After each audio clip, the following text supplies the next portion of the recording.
ESPN welcomes you to the following presentation of the Southeastern Conference. Outside Tiger Stadium, LSU fans have been barbecuing Gator for hours. They hope their football team will do the same thing inside this great venue. It's a tremendous SEC rivalry game. The 20th ranked Florida Gators in Baton Rouge to take on the LSU Tigers, presented by Marathon. This is the SEC on ESPN. Hi everybody, welcome. Sean McDonough along with Todd Blackledge. Delighted to have you with us. They're not in the same division in the SEC, but they play every year, and there's a lot of dislike between these two teams. Todd, I think when the year started, both had visions of getting to the conference title game in Atlanta.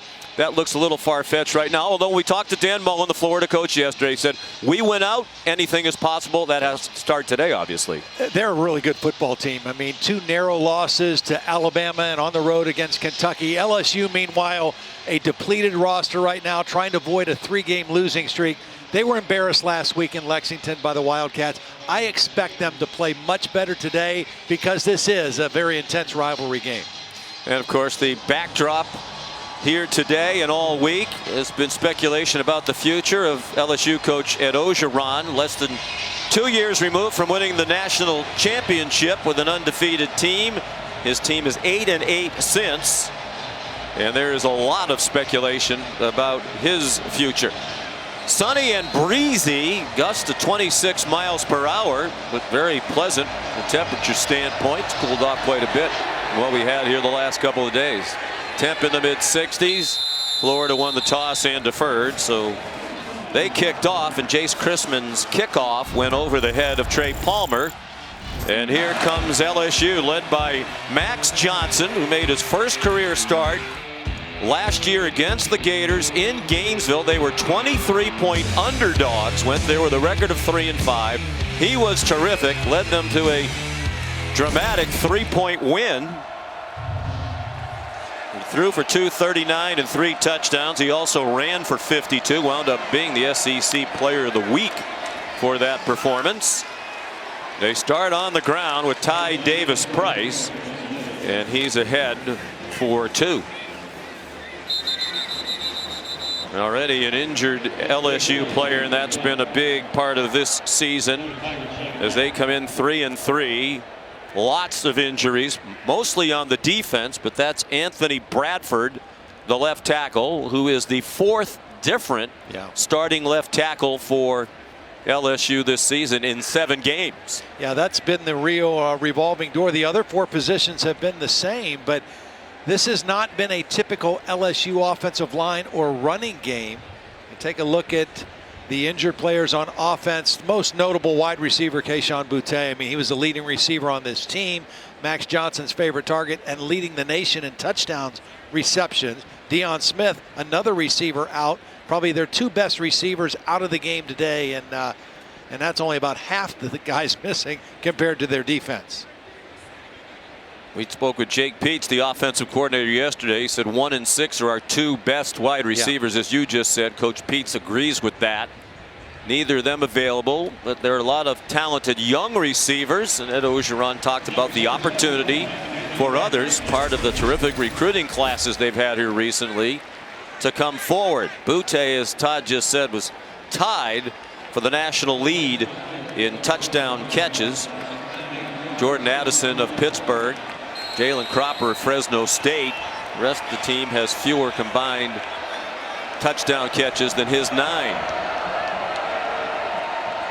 Cameron Wyatt, who's been battling Bradford for the starting left tackle job, has come in at that position now.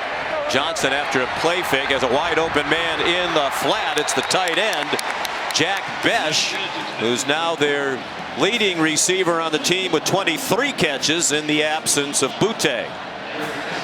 Well, Sean, it's a little breezy down here. You mentioned wind gusts over 20 miles per hour in warm-ups, and quarterback Max Johnson struggled a little bit throwing against the wind, which is what he's doing right now. Balls were sailing on him. He looked a little inaccurate, but watching him, his throws look cleaner when he threw to the left, so you may see more of that. He's a left-hander, the son of Brad Johnson, Super Bowl winning quarterback with the Tampa Bay Buccaneers. He fired a bullet that went past Jack Besh.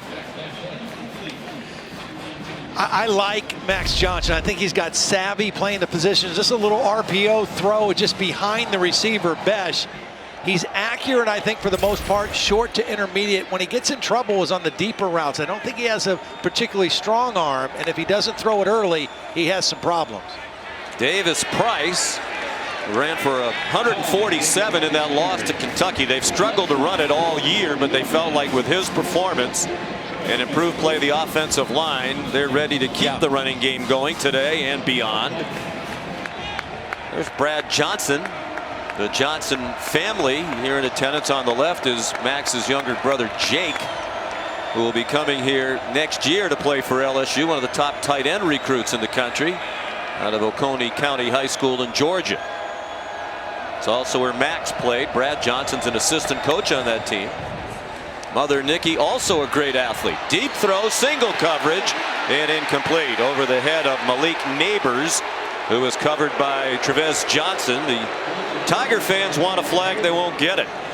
Yeah, I think Trevez Johnson was just in good position. It wasn't intentionally preventing the guy from running around, just in position. Didn't have a hand on him, but the ball sailing over the head. Trevez Johnson, back after being sitting out the second half last week, had a targeting foul in the first half of the Vanderbilt game a week ago.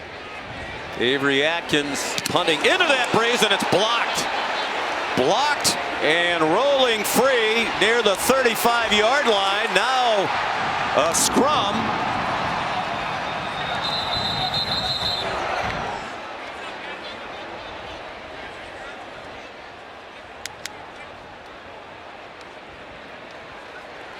And Florida is going to have the ball at the 35-yard line, it appears. Moving on the field is legal touching by the kicking team. The ball will be placed here, first down. And they're going to move the ball out across the 40-yard line. It just didn't even get a piece of that edge guy. There's 3 personal protectors, 2 on that side. Didn't even get a piece. Ball is blocked. Jordan Pouncey blocked it. Yeah, that's hard to believe. I mean, 3 personal protectors standing there like statues. They just watched Pouncey go right by them and block the kick. So great field position to start the day on offense for Emory Jones and a revamped Florida offensive attack. Last year, prolific passing team. This year, one of the best rushing teams in the country, and Jones, the quarterback, is their leading ball carrier. Hands it off to Malik Davis, who bounces outside and goes out of bounds at the 48. He gained 7.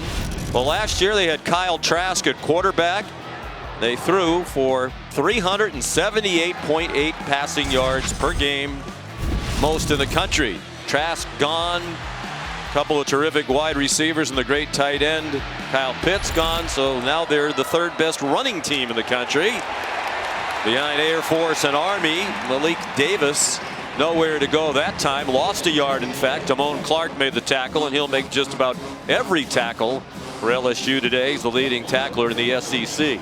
And also in on that play was Glenn Logan, and LSU happy to get him back. I mean, this is his first game action, a foot injury in the summer.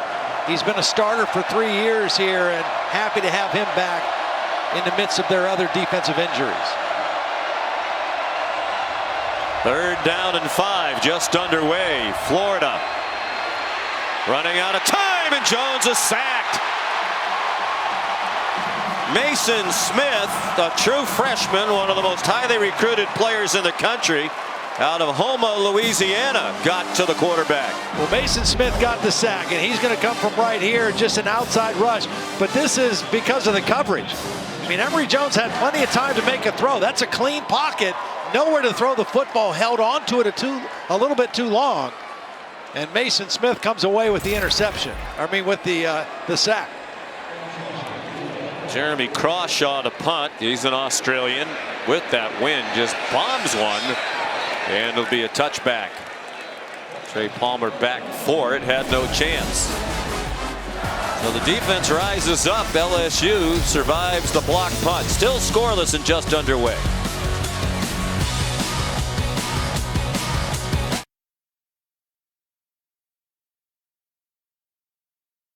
studios with a Rocket Mortgage studio update. People feared perhaps a letdown from Texas A&M. Zach Calzada to Anaya Smith said it's not going to happen here. 7-0 early on the road against Missouri. What about Auburn? Good Bo Nix early against Arkansas. The touchdown. Auburn up 7-0 over Wupig, who's driving. Sean? All right, Matt, thank you. Here, no score. LSU had a punt block, still went forward 22 yards. Good to see Anthony Bradford back in at left tackle, injured on the opening possession. From their own 20, the LSU Tigers, led by the sophomore Max Johnson, 20 years old, 6'5", 219-pounder. Ty Davis-Price got 2 on first down. Time for today's weekend wake-up, brought to you by Wendy's Breakfast. And it is a wake-up call here. This is a just after 11 a.m. local time start. Later today, see how Iowa handles the big win last week against Penn State. Will they take care of business against Purdue? And the big one in the SEC, undefeated Kentucky and undefeated and #1 Georgia. Straight ahead, Ty Davis-Price again to the 26. It'll be 3rd down and 4. Right now, LSU showing some patience with their run game, even though this has been a problem. I mean, you take a look, those are not LSU typical numbers running the football. I mean, for years, they've always been able to do that. When you get those triple digits in your FBS rank, that is not good, and that's just not normal for LSU football. Only teams that have rushed for fewer yards per game in the country: Arkansas State, Bowling Green, and Mississippi State. And of course, Mike Leach doesn't even try to run the ball. 4-man rush. Johnson gets it off, and it is incomplete. That looked like Elam caught it, but I'll tell you what, Kaiir Elam missed the last 3 games. He is an elite boundary cornerback, and throwing against him is dangerous. I mean, that ball was low. There was no way either guy was going to catch it. But Kaiir Elam is one of the best cover corner guys in this conference. You're better off throwing away from number 5. Max Johnson leans so heavily on Butte. Be interesting to see who becomes the primary receiver. Low line drive punt. It is muffed and then retrieved by Xavier Anderson. Low kick. Avery Atkins trying to keep it out of that gusty breeze. Just a 31-yard punt. Well, Sean, Damone Clark is one of the most respected leaders on this LSU team. He told me he noticed that team morale was down after a rash of injuries and 2 straight losses.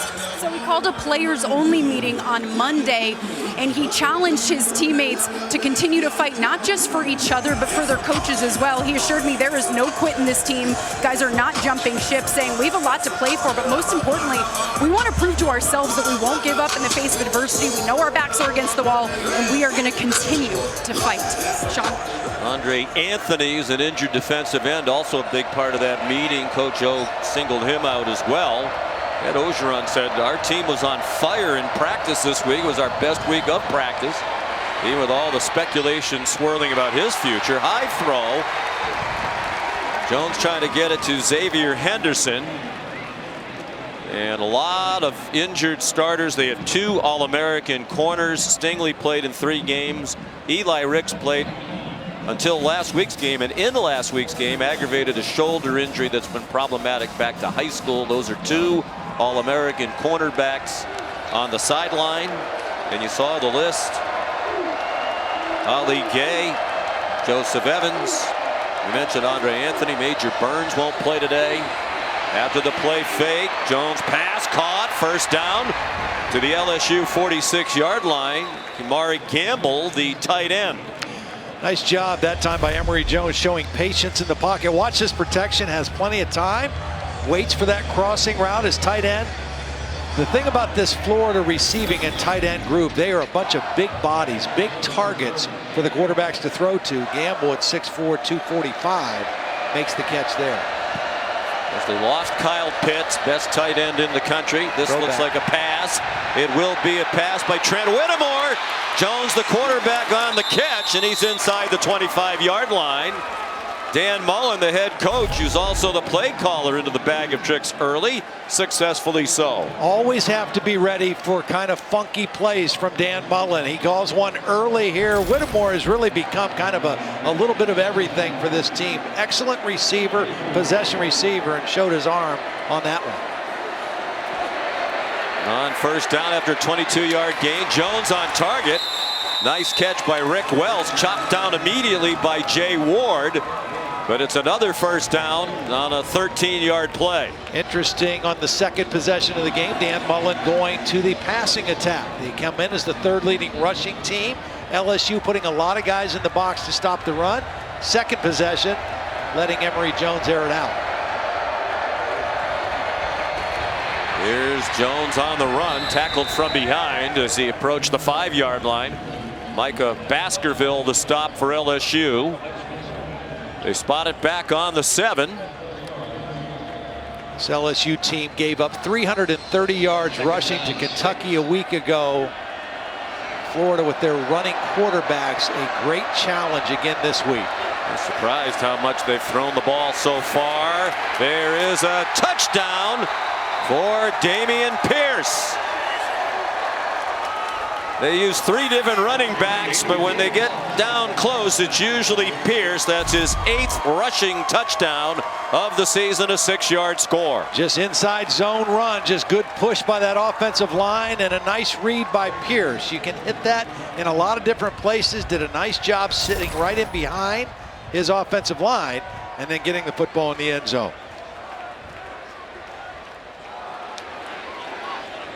Jace Chrisman for the extra point, and it is no good. Well, blocked extra point is what possibly cost them a chance to win the Alabama game earlier in the year. And it keeps them from putting 7 on the board here early in Baton Rouge.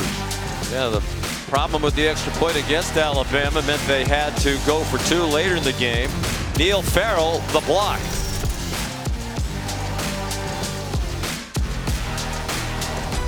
ESPN College Football is presented by Marathon, driven forward, and in part by the new Coke Zero Sugar, now even more delicious. Career long 53, snap and hold are good. Did he get all of that? It's right down the middle, and it is good from 57 yards.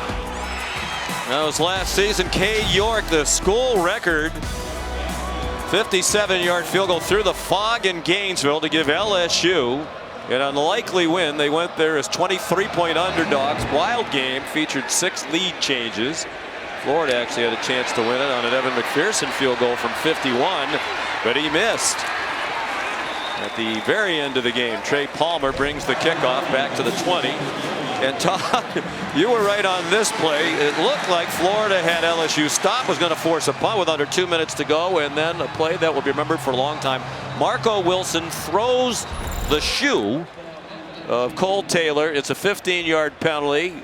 Kept the drive alive and set up the heroics by York, who has an incredibly strong leg. Cade York, also school record, 12 field goals over 50 yards, right? Yeah, he set the school record here as well, the stadium record earlier this year. And he kicked a 55-yard field goal.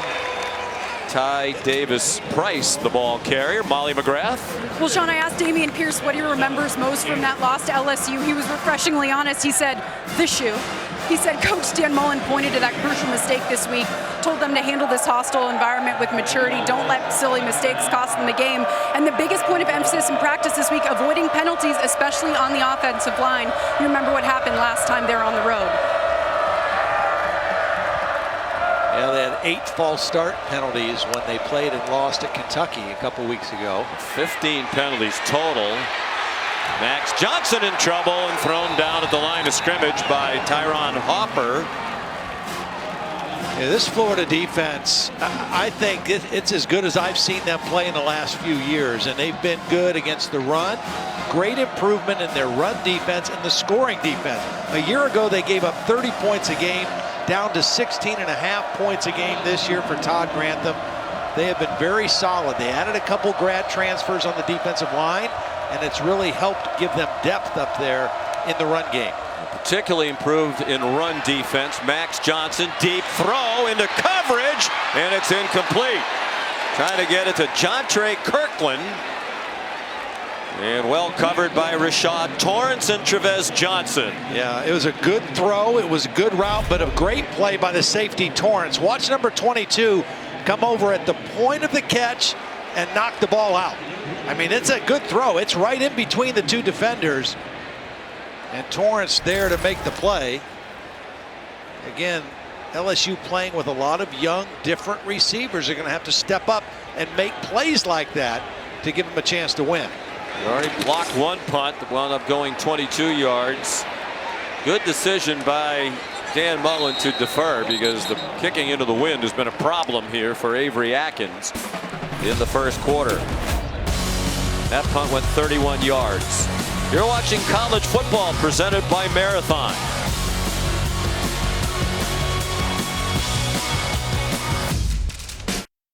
College football studio. Another update on Texas A&M. For reference, Isaiah Spiller had just 46 rushing yards last week against Alabama. This touchdown was 48. It is all Aggies, 14-0 over Missouri. Boy, they had been one of the most disappointing teams in the country. Their season has turned around back in the right direction, it seems, with the win against Alabama. Anthony Richardson is in at quarterback now. He hands off to Naquan Wright. Dan Mullen has been using two quarterbacks. Richardson, a redshirt freshman from Gainesville Eastside High School. And in the words of Coach Mullen, a special talent. Yeah. Well, he's bigger than Emory Jones. He's probably faster. He's probably more a run first, pass second guy, but he has some unique abilities and very exciting player the first couple weeks of the season for this Gator offense. You know, he had accounted for three touchdowns of over 70 yards in those first 2 weeks. Then he hurt his hamstring. You kind of see they're both dual threat guys. Richardson did not play in the Alabama game or the Tennessee game. They are third and fourth, as you saw in the graphic, among rushing quarterbacks in the country, behind only Christian Anderson of Army, Malik Willis of Liberty. They're the two leading rushers on the team. Richardson dropped for a loss, tried to turn the corner to his left, and Sony Fanua dropped him back at the 49-yard line. You know, when we talked to Durante Jones, the defensive coordinator for LSU, he said, we know when Richardson comes in, he's coming in to keep it first, to run first. They're kind of locked into that. LSU very ready for the quarterback run on that third down play and got the stop. Durante Jones, first year here, he plays Bo Pelini. Jones was on the Minnesota Vikings staff a year ago. Good punt by Crawshaw with the win, and a fair catch made by Trey Palmer. And again, poor field position to start for LSU. Don't forget to check out the Great Clips Command Center broadcast of this game. It's streaming right now. That's what it looks like on ESPN3 and the ESPN app. Lots of great statistical information. A couple of different views of the game. And of course, this is the always popular AT&T 5G Skycam. We're going to look at this play from the AT&T 5G Skycam. First and 10, LSU from its own 10. Max Johnson with Ty Davis-Price, the running back. And a nice run, nice view from Skycam of a good block by Jack Mashburn, the backup tight end. 10-yard gain and an LSU first down. On the film that I've watched, I think that's has been LSU's best run. It's kind of a counter play. They pull the backside guard and the lead tight end. And Price just has a good feel for running that play. They also have some good play action pass off of that counter action.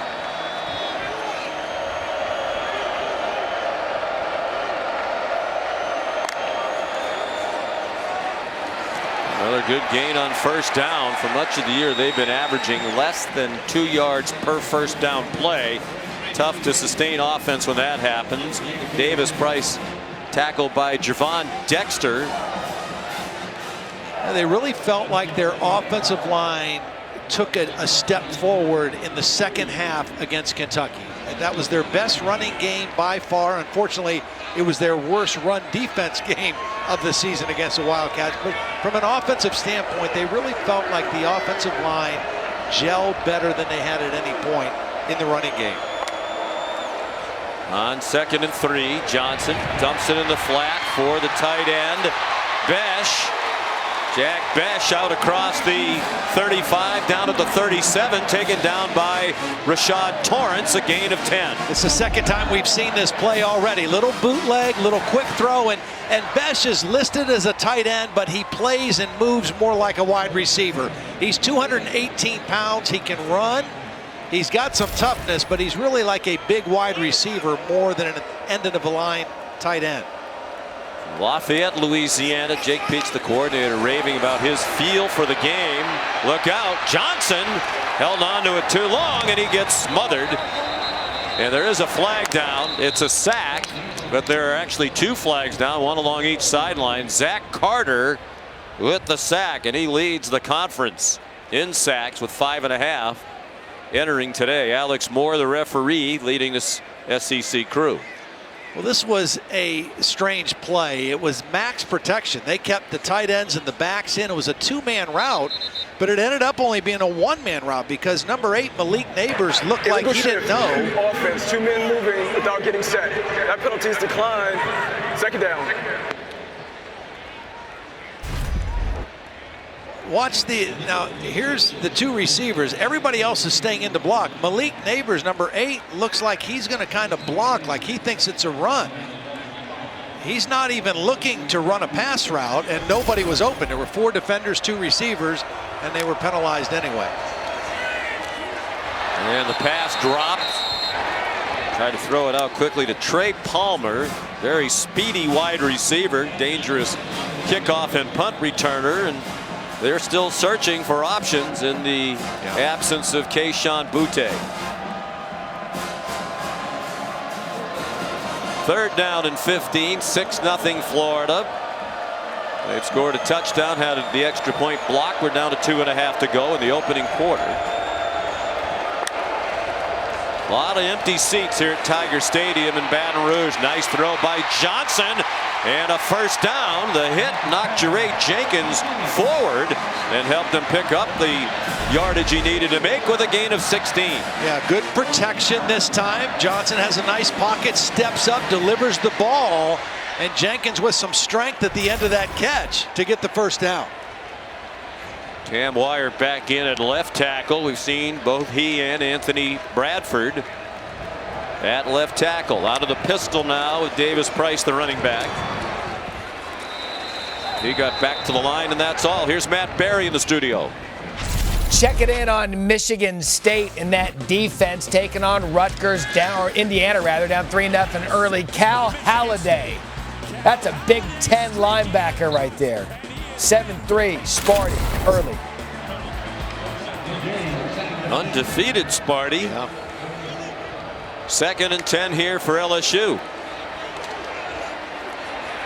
Josh Williams, the ball carrier. We talked to Jake Peets yesterday. He said we're going to get Josh Williams more involved this week. There's the offensive coordinator who came over after a couple of years with the Carolina Panthers for Matt Rule. He has tremendous appreciation for Matt Rule. Also worked once for Nick Saban at Alabama. So both of those men talk all the time about the process. Yeah. And he's a big believer, is Peets, in the importance of process. This is a work in progress. He's obviously close with Joe Brady, who was the offensive coordinator here at LSU 2 years ago when they won the national title. He's now with the Panthers.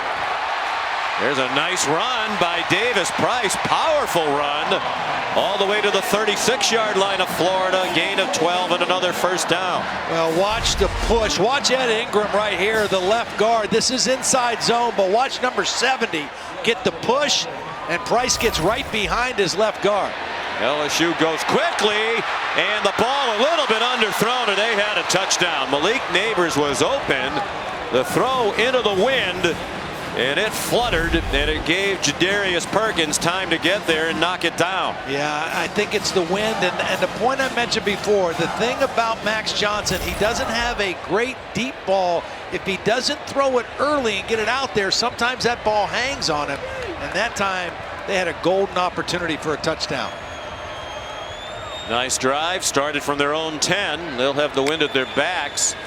In the second quarter, Johnson wanted to throw it short, then threw it into traffic, and it is caught. Wow. It got through to Malik Neighbors, the freshman from Youngsville, Louisiana, just his 8th catch of the year. Well, they had that same action with Besh going out quickly into the flat. Florida covered that. And Max Johnson elected to go down the field. A very tough throw, a dangerous throw, kind of back across his body. But they got the completion. Rashad Torrance down on the field. Some of the fans booing. Shades of last week, Penn State at Iowa. Hey, look, he wanted to go there early, had to stop. Somehow got it beyond the outstretched hand of Brenton Cox, number 1, the linebacker who had dropped into coverage. And now Torrance, their starting safety, is down. Walking off, and because he's walking without a problem, seemingly, some of the boo birds are heard again. Well, LSU did go tempo the last first down. After they converted on the run, they went tempo and tried to take the shot at the end zone for the touchdown. And they just converted on that Johnson completion. We're looking for who might step up with Boutte out for the rest of the season. The coaches, Jake Peets, talked about Malik Neighbors yesterday, said he had a very good training camp, but was hurt in camp and is just working his way back into full health. LSU without Keyshawn Boutte for the rest of the year. Ankle injury last week at Kentucky. End of 1 in Baton Rouge. It's 6-0 Florida.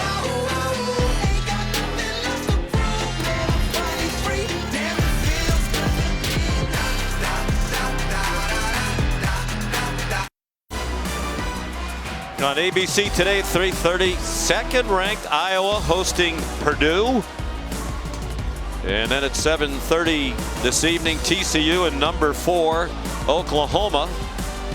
Off that wild win in the Red River Showdown against Texas, down by 21, rallied to beat the Longhorns 55-48 in the process, creating a quarterback controversy. Spencer Rattler and Caleb Williams. Williams came in relief and led them to victory. Ty Davis Price outside and has the LSU first down against this Florida defense. And you mentioned, Todd, much better than a year ago. Over the last 16 quarters now in SEC play, Todd Grantham's defense has given up just 37 points. Shut out Vanderbilt last week, shut out LSU in the first quarter today. Oh, excuse me, not a first down. It was the yellow line on the field. Not now. That's the line to make. That's the end zone to make. Touchdown, Ty Davis Price.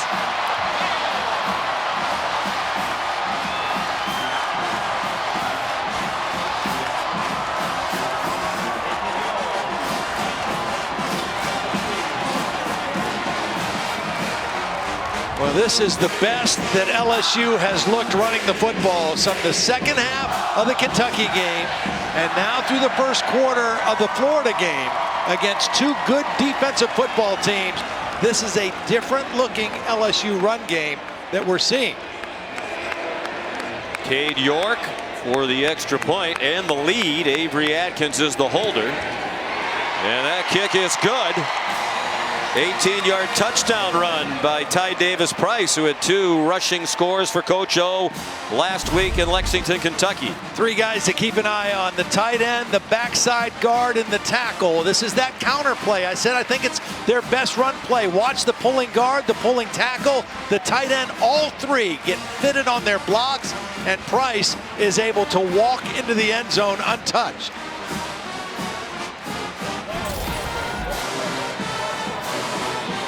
Well, it's been a long week of swirling speculation. Rough loss last week at Lexington, Kentucky. As Coach O said about that game, we were embarrassed. They ran for 330 yards on the Tigers, as he said. lots of headlines about the current situation and the coach's future. We talked with him yesterday. He's very candid about it. He said, no matter what happens, I'm going to be okay. I just told my players to focus on themselves. I don't want it to distract them from trying to win games and their college experience. No matter what happens, I'll be fine. But you get the sense, Todd, that this is over for him here. I can't imagine, unless they win the vast majority of their games against a very tough schedule the rest of the way, it sounds like it's just about a foregone conclusion that his tenure here is over. Yeah, and you know, as a son of a coach and a son of a coach who's been fired, you know that this is hard. You know, and you think about it, he's had success other than, you know, even after other than the championship year. He's never had a losing season in the SEC. He had other top 25 finishes. The problem is, since that undefeated team in 2019, they're 8-8. They were 5-5 last year. They're 3-3 this year, and that just is not good enough for the people here in Baton Rouge. Well, Ed grew up in this state. He loves the Tigers. As he said, I know what the expectations are here. Doesn't mean that they're always fair or reasonable. His team has the lead. He said they would play hard. The players said that as well, and they have. Even last week in that loss, they played much better in the second half. Clearly fought to the end. Long pass, incomplete. Emory Jones in Florida going into the wind on offense for the first time. He's trying to get it to Trent Whittemore. They're the numbers you talked about, but you know, 15-0, Joe Burrow at quarterback, and an incredible cast around him, particularly on offense. But 8-8 since, again, last year a COVID season. They went 5-5, but that 8-8 mark is the second worst ever through the next 16 games by a national champion. During the poll there, Jones got splattered from behind as he threw it, and it falls incomplete. B.J. Ojulari hit the quarterback in the back. Well, BJ is leading the team in sacks and tackles for loss and quarterback pressures. He's just going to beat the left tackle. Richard Garage gets to the quarterback and forces the incomplete, brings up 3rd and 10. So inspired offense in the running game, inspired defense right now by the LSU Tigers, trying to get a 3-and-out. Another motivating factor that Coach O talked about. This is a very spirited rivalry. Didn't want to use the word hate yesterday, but he came about as close as you can to saying it without saying it. And a terrific tackle in the open field. Dwight McLaughlin takes down Jaquavian Frazier's, well short of the first down marker. And now Florida will have to punt for the first time today into the wind. Well, you're going to see pretty good zone coverage. Force the throw underneath and then make a sure tackle in space and force the punt. That was an outstanding defensive possession that time for the LSU Tigers. Jeremy Crawshaw punted to Trey Palmer, who seems very deep for this punt given how hard that wind's blowing. And sure enough, the ball comes up well short of where he is. Wobbly nose-up kick that will be spotted. Well, the official still walking at the 35-yard line. 39-yard punt. And here's the mark that we mentioned, 8-8 since they won the national championship game against Clemson in New Orleans, and only TCU fared worse in its next 16 games after a national title. And you have to go all the way back to 1938 for that. Well, and the toughest thing for Coach Orgeron right now is the fact that the current athletic director did not hire him. And, you know, he came from elsewhere, and most athletic directors like to make their own decisions at a program like this. So it's going to be very difficult, I think, for Coach O. $17 million buyout if they want to replace him. Little screen for Josh Williams, and nothing doing there. Well played by Florida, led by Tyron Harper. Has had a couple of big plays.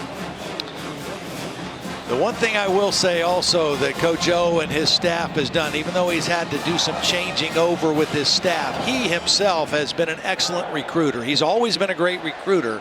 LSU is a pretty easy place to recruit to, but him being a native son, he has brought some good talent in recruiting classes into this program. Another short throw that's blasted.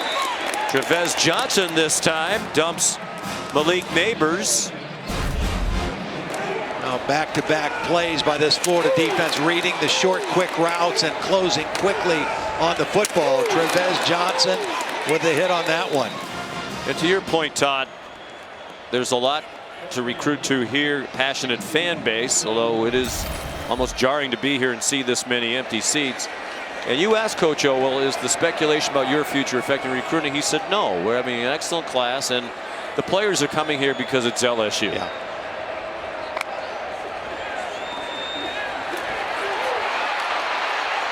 Max Johnson got away from the traffic, throws it, caught, and that was caught in traffic, and now off to the races.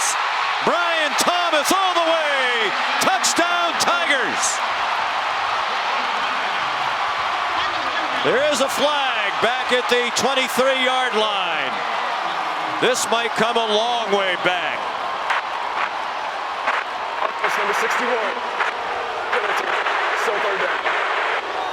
Cameron Wire, part of that revolving door at left tackle, guilty of holding Brenton Cox. Well, the quarterback leaves the pocket, and when that happened, you can see the hands on Brenton Cox, but it becomes amplified when the quarterback leaves the pocket and a defender tries to pursue. And that's how Cameron Wire got called for that one. The play took a long time to develop as Max Johnson was flushed out of the pocket and looked downfield, and that's a big play that's coming back the other way for LSU. Wipes out a 71-yard touchdown. Pretty clear holding call there against Wire, the junior from Gonzales, Louisiana. Right now, Max Johnson just has to avoid a mistake. It's 3rd and forever here. Your team is in the game. You've got the lead. Be smart with the football. Another short pass, and that's dropped by Malik Neighbors. So the short passing game on that possession didn't work very well for Max Johnson and the LSU Tigers.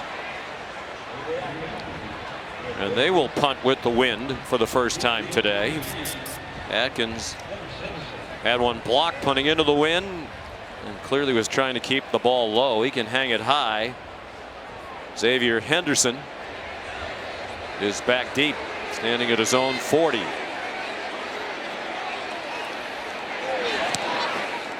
Didn't get it up into that wind. Line drive kick. Took a good bounce. And a nice roll all the way down to the 30. 51-yard punt.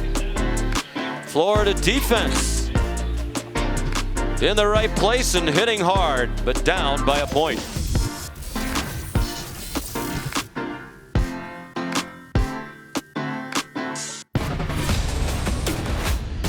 This is the SEC on ESPN.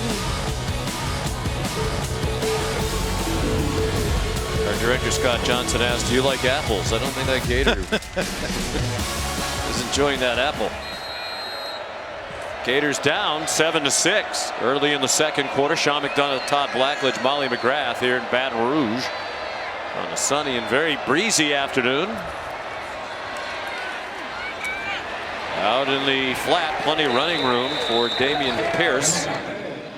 It's still Emory Jones at quarterback. We asked Dan Mullen yesterday how you're going to manage the rotating quarterbacks tomorrow. He said usually we do 2 series for Jones, 1 for Richardson, but he said I might do 2 and 2. The surprising thing right now for Dan Mullen and his offense, they only have 15 yards rushing. This is the 3rd leading rushing team in the country. Here's Emory Jones with a little space and a first down. Cameron Lewis the stop. Part of that banged up secondary. 23 yards now rushing. As we mentioned, only the 2 academies, Air Force and Army, rush for more yards per game. Ethan White, who's been banged up this season, the left guard, is down. Well, you mentioned the secondary being banged up for LSU. They've had to move some guys around with Stingley and Ricks out. Cordell Flott, who is their starting nickel, has been moved back out to corner, and now they've got Sage Ryan, number 15, in the ball game. He's a 5-star recruit, a highly touted recruit, got hurt in the preseason. This is his first game action all season, and not only is he playing, but he's starting at nickel, a very critical position in this 4-2-5 defense. Well, we spoke with Durante Jones, the defensive coordinator. He said he's not worried about Ryan. Said he's very calm, very poised. This won't be too big for him.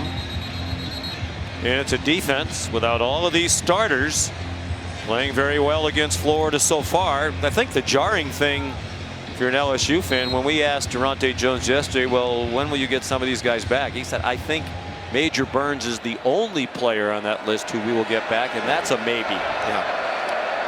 And those are some really good football players that they're playing without right now on that side of the ball. They're the best pair of corners in the country. Stingley and Ricks both earned All-American honors last year.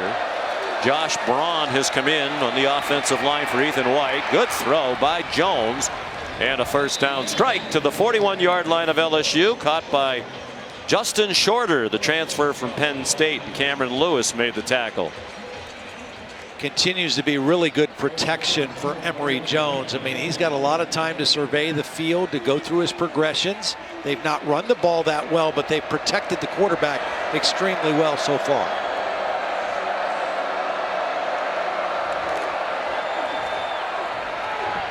Jones keeps for about 1.5 yards. He's from LaGrange, Georgia. Heard County High School. His mother Trina has made the trip over to watch Emory play today. Emory originally committed to Ohio State. And then when Urban Meyer was no longer the head coach, he decided to consider his options. Dan Mullen had given him his first offer, scholarship-wise, when he was the head coach at Mississippi State. He wound up coming to Florida to be with Dan Mullen. I think he's a guy who has gotten better the more he's played, Sean. You know, he was a first-time starter. He was a backup for a lot of years. Watched Kyle Trask run a very different offense the last couple years. He threw 5 interceptions in the first 3 games, maybe pressing a little bit, only 2 interceptions the last 3 games, and really has played his best football. Had a career day last week against Vanderbilt, had over 140 yards rushing against Tennessee. He's played his best football here the last 3 weeks. Coming off a career high 273 passing in the win against Vanderbilt. 3rd down and 7. Has time, throws, incomplete, and intercepted now. Off the hands of Whittemore and picked off by Micah Baskerville. Has blockers along the near sideline. Still on his feet and finally tackled at the 27-yard line. Well, the play was made by Cordell Flott. We talked about him getting moved from the nickel to the corner. He is in coverage on Whittemore on this play on the crossing route. 14's running the crossing route, man-to-man coverage. The ball's a little behind. Flott deflects it, and Baskerville, dropping in coverage as a linebacker, gets the interception. And Whittemore, the intended receiver, started to walk off the field, then went down with what looks to be a left ankle injury. See, the ball was a little bit behind. You see the end of the play kind of goes down awkwardly on the tackle by Cordell Flott. And LSU in prime field position to add to their lead.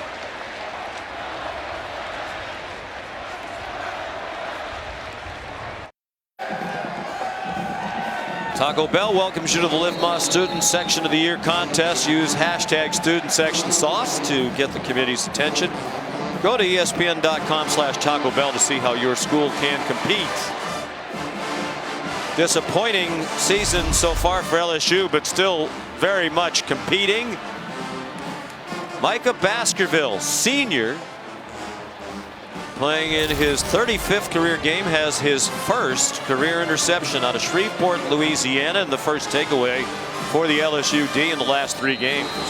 LSU's offense now really needs to capitalize on the Emory Jones interception. They've got to find a way to get this ball in the end zone and keep this momentum going in the football game. Baskerville returned at 51 yards off the play fake. Johnson throws to the end zone, and it is caught.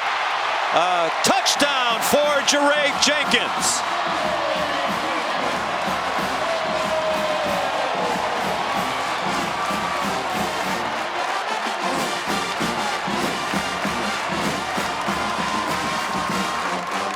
Johnson family enjoying Max Johnson's touchdown pass to Jeray Jenkins. His first touchdown reception set up by the pick by Baskerville at his 51-yard return. The touchdown covers 28. And Cade York for the extra point to give the Tigers an 8-point lead with 8.5 to go till halftime.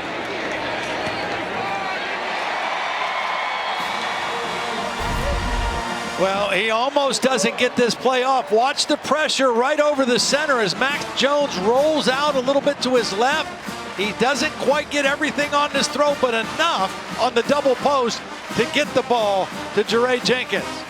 It's a double post.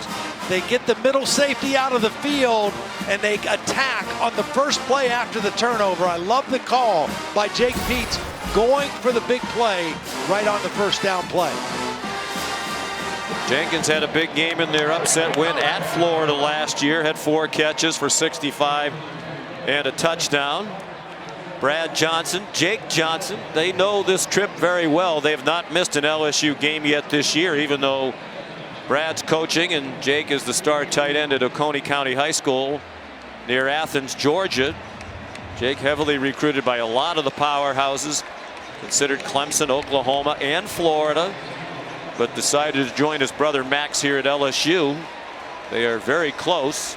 Brad Johnson told me this morning it's a 596-mile drive. It takes them almost 9 hours, but they are here. A lot of times they get in the car right after their Friday night high school game ends. That's love. Avery Atkins, the kickoff is a touchback. Now I asked Brad Johnson this morning, what about all the swirling? All right, Sean, how would Texas respond after last week against Oklahoma? I'd say pretty good. Bijan Robinson out of the flat. 17-3 Texas early over Oklahoma State. A couple of scores to pass along right now. Undefeated Michigan State down 9-7 to Indiana. Sean, my apologies for interrupting. I didn't press the button. No, no worries, Matt. I didn't hear them tell me to throw it to you either, so it happens. Anthony Richardson back in, and he throws an interception. Picked off by Jay Ward. And Ward brings it back inside the 20-yard line. So interceptions on consecutive offensive plays thrown by Florida, one by each quarterback. Well, there's good pressure. They're tracking him down. They're pulling him down to the ground. He makes a poor decision and an even poorer throw. And once again, LSU is going to be able to capitalize on great field position. The receiver Gamble was not open. And Jay Ward comes down with the interception. But I think as much as anything, Florida has gotten away from who they are offensively in this ball game with both quarterbacks. They've thrown the ball 11 times and run it 11 times, and 2 of those 11 passes have ended up in the hands of LSU defenders. And once again now, LSU with great field position. The short field against a very good defense is what LSU wants. Richardson throws his second interception of the season. Ward has his first pick of the year and his 4th of his career, junior from Moultrie, Georgia. Here's Trey Palmer, pulled down after a gain of a yard. Avery Helm made the stop for Florida. Well, the good news is they're perfect in the red zone. The bad news, Todd, they don't get there very often. Right. 17 red zone possessions in your 7th game of the year is not a lot. Well, and that's their inability to score touchdowns is what cost them the Auburn game.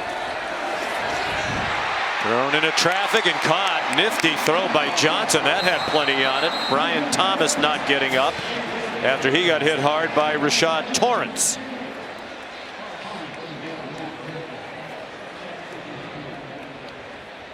Little RPO throwing that slant over the middle, and Torrance took a big hit.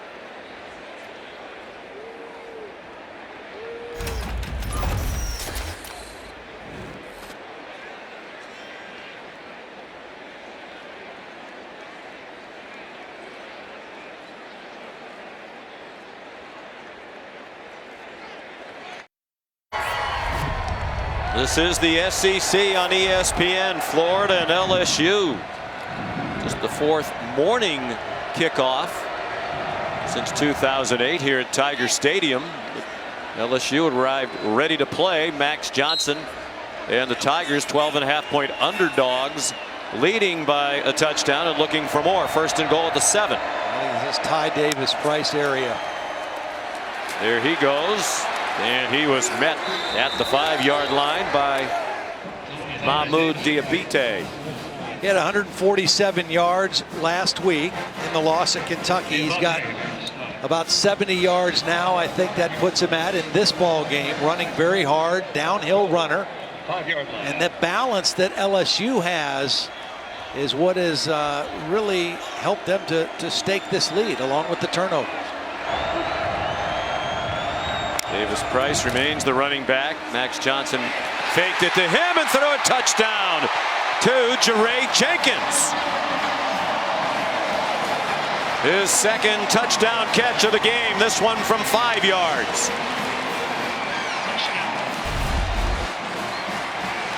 Again, it's the threat of the run. That motion in by Jenkins looked like he was going to block in the run. Then he goes back out. As you can see, the catch from the progressive pylon cam. Good timing, good throw by Max Johnson. But the threat of the run and the balance of the run and pass, LSU building a big lead. And the extra point, good by Cade York.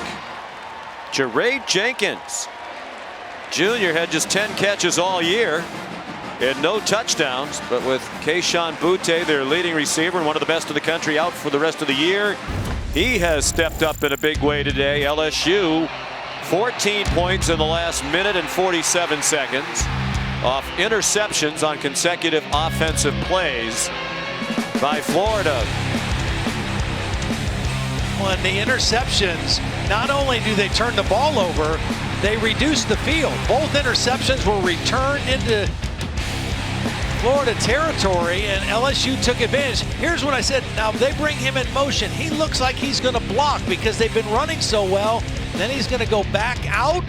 The balance of run and pass has got this Florida defense a little bit on their heels, and Max Johnson taking advantage of the turnovers, the short field, and now with 21 points here in the first half for the Tiger offense.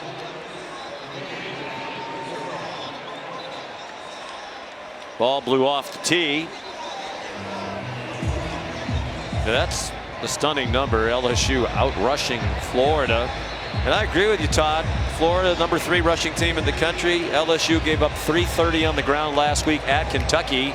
And yet the play calling is exactly balanced. 11 runs and 11 passes so far for Florida. And on a very windy day when it's hard to throw the ball. It is not hard to throw it back to Matt Berry. We're going to execute very cleanly on this toss, Matt. How about us, Sean McDonough? We nailed it. And Oklahoma State's defense nailed this execution. Jason Taylor, pick 6 for the Pokes. Offensively, they've been struggling, needed points somehow. 17-10 Texas.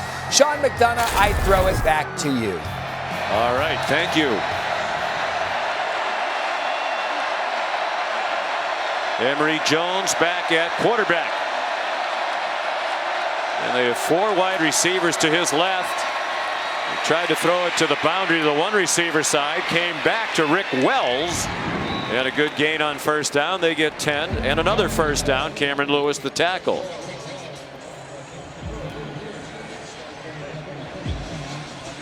Interceptions on consecutive plays. One thrown by Emory Jones and one thrown by Anthony Richardson. That hasn't happened at Florida in a decade.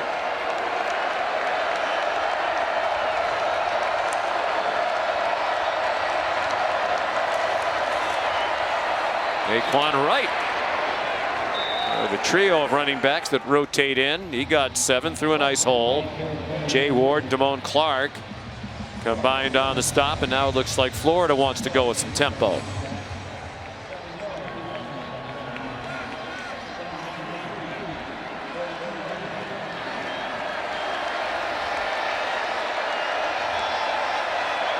Under 6 minutes to go in the half. The toss to Naquan Wright.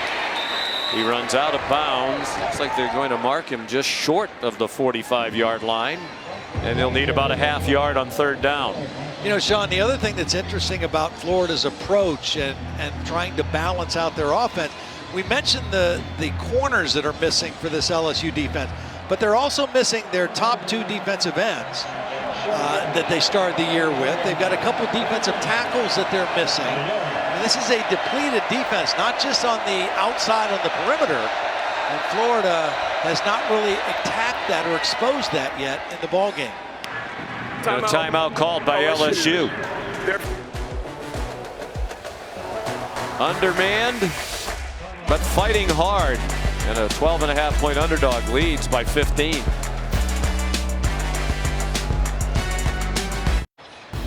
Kick off your Week 6 NFL Sunday at 10 a.m. with the Countdown crew on ESPN and the app. Randy Moss will rank the week's best catches in You Got Moss. Then Monday Night Football caps off Week 6 on ESPN, ESPN Deportes, and the ESPN app.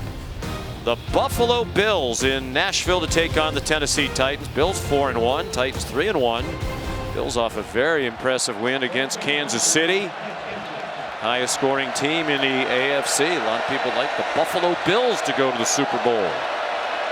Long way to go before we get there. 3rd down, less than a yard here for Florida. Emory Jones, the quarterback, keeps and got just enough to move the chains as we approach 5 minutes to go in the first half. This possession looking a little bit more of what we've been accustomed to seeing Florida this year. So far in the ball game, LSU's run defense has been outstanding. They have not allowed an explosive run of 10 yards or more. Coming into the game, Florida has had 52 of those runs to this point in the year. 0 so far tonight against the Tiger defense. Naquan Wright, the running back. Redshirt sophomore from Miami Gardens. Lead blocking for the quarterback, Emory Jones.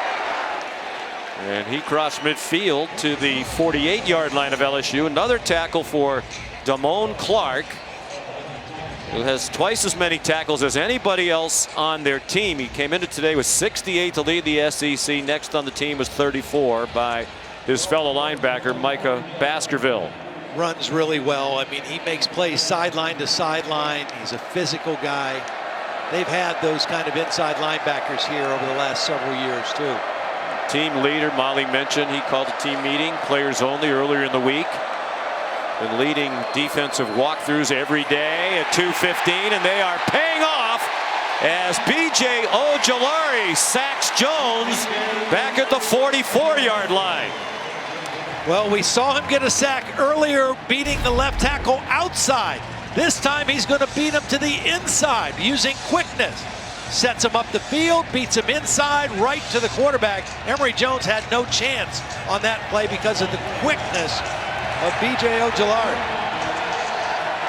He's the brother of Azeez Ojulari, former Georgia standout, now having a very nice rookie year with the New York Giants. Jones, little lob for a screen pass to Malik Davis. He fights across midfield, but came up well shy of the 1st down marker, about 5 yards short of it. And we'll see what Dan Mullen's going to do. No hesitation. He's going to send on Jeremy Crawshaw to punt.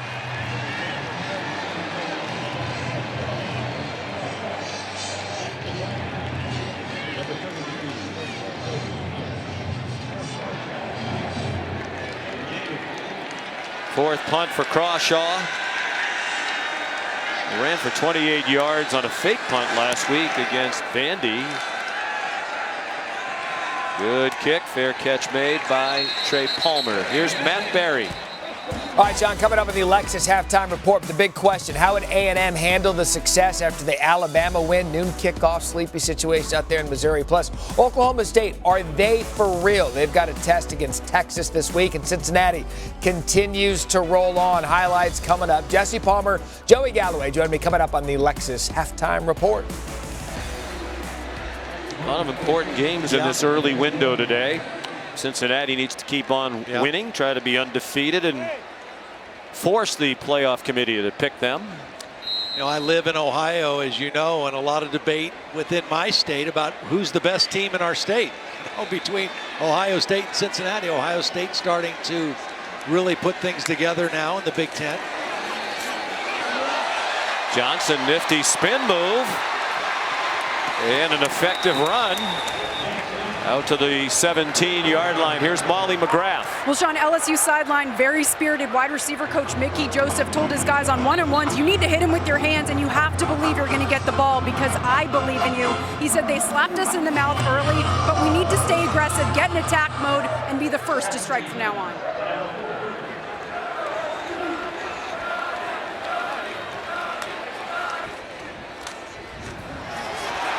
Ty Davis-Price, flag thrown, he's out of bounds, then takes a late hit out of bounds. No flag thrown there. Trevez Johnson popped him.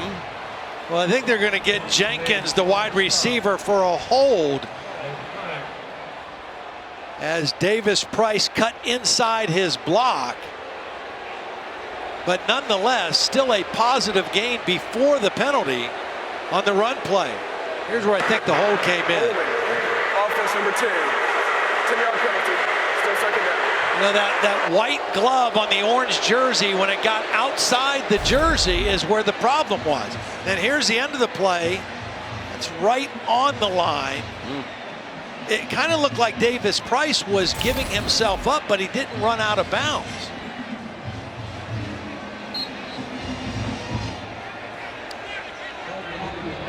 Checked in with Matt Austin, our referee, who was watching this closely. Did not feel that should have been a late hit out of bounds. Wipes out a big gain. 2nd and 4, straight ahead. Ty Davis-Price. Brenton Cox made the tackle. LSU with 2 timeouts. Wind at its back.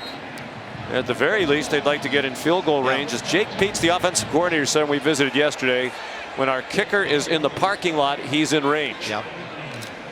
Well, what's happened in this game is LSU is winning the game at the line of scrimmage, and that has not been the case for most of the season. In all 3 losses, they got whipped at the line of scrimmage, and today they are controlling the game at the line of scrimmage. Johnson has a man wide open. It's Brian Thomas. Brian Thomas down to the 25-yard line.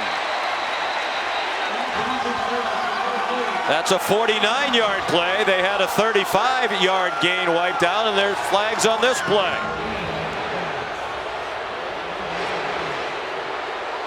Flag down back of the line of scrimmage. Well, we downfield. It's a 5-yard penalty. Still first down. Problem obviously with Alex Moore's mic. They had a lineman downfield. I don't see a lineman downfield. Now, there might have been an alignment problem. Look at these 5 guys. Who gets downfield? The ball's thrown. There's no lineman downfield. So I don't understand if it's not one of the 5 offensive linemen, it has to be a covered receiver that was ineligible. And maybe that's what it was. We couldn't understand what the referee Alex Smith was saying. Alex Moore was saying because his mic was breaking up. So 2 long plays called back now. 1st and 15. LSU might be content to be conservative here and run out the clock. Johnson pulls it down. Short gain. Neither team inclined to stop the clock right now. Let's go back to the penalty. Yeah, so let's see what we can see. I mean, we got one guy off here. You got to have. Well, I think it would have been on the near side, the bottom side, Todd, because it was the official on the bottom side of the field who threw the flag. Who did they say? Go ahead, Matt. Yeah. Matt Austin, what say you? Yeah, you're right. The second receiver from the bottom, number 11, who ends up catching the ball, he is covered up by the widest receiver, number 80. Yep. So one of them needs to be off the line. Yep. Costly penalty and the right call. There was a hold also on the left tackle. I mean, they could have called that as well, would have brought the play back. But regardless, that's 2 long pass plays that LSU has had in this first half, called back because of penalties. And they still have a 15-point lead. It was a Florida timeout. Dan Mullen wants the ball back. Second and 13. Well, you're running the risk. Their defense has been lucky to have 2 long plays called back. Conservative play call. Davis Price banged down at the 29-yard line by Jeremiah Moon and Kaiir Elam. And Dan Mullen will use another timeout. Well, you use another timeout for 2 reasons. Number one, maybe you go after the punter and after the kick if you force a punt. And then number two is you try to get the ball back. You want to get some momentum because you won the toss and deferred, so you're going to get the ball to start the second half. But right now they have not had much momentum at all offensively. LSU's had all the offensive momentum in the first half. You know, we travel around the country. We meet regularly with teams that are doing very well, teams that are having rough years, unexpectedly so, like LSU. But yesterday, everybody we talked to, coach and player demand, said there's a lot of fight in this team. Yeah. We had a great week of practice, and we're seeing it again. And I think you have to give credit to Ed Ogeron and the staff and the leadership within the players, because a lot of negativity swirling around here. Yeah, you know, football is one of those sports where, I mean, you learn how to circle the wagons, and you learn how to kind of adapt that mentality of it's us against everyone else out there. And I think we're seeing that. We're seeing a very spirited first half performance by this LSU team. Johnson just happy to get rid of it. Threw it behind Brian Thomas, hoping he'd come back for it. The incomplete pass saves a timeout for Florida. Now can Avery Atkins get a ball in the air with the wind? Last one was a line drive that did well on the bounce. Xavier Henderson back deep.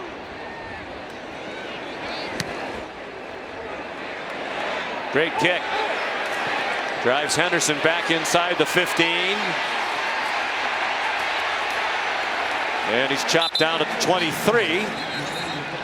The 1 timeout for Florida going into the wind with 29 seconds to go. 53-yard punt. Now that was a great punt. He drove that thing. 8-yard return. What do you think Florida does here? Well, try to throw it down the field or just take it to the house? Yeah, I think you try. I think you try to see if you can get one big play, 1 first down, and then go from there. You've got the 1 timeout to work with. This first play, the first 2 plays of this drive will dictate what Dan Mullen does.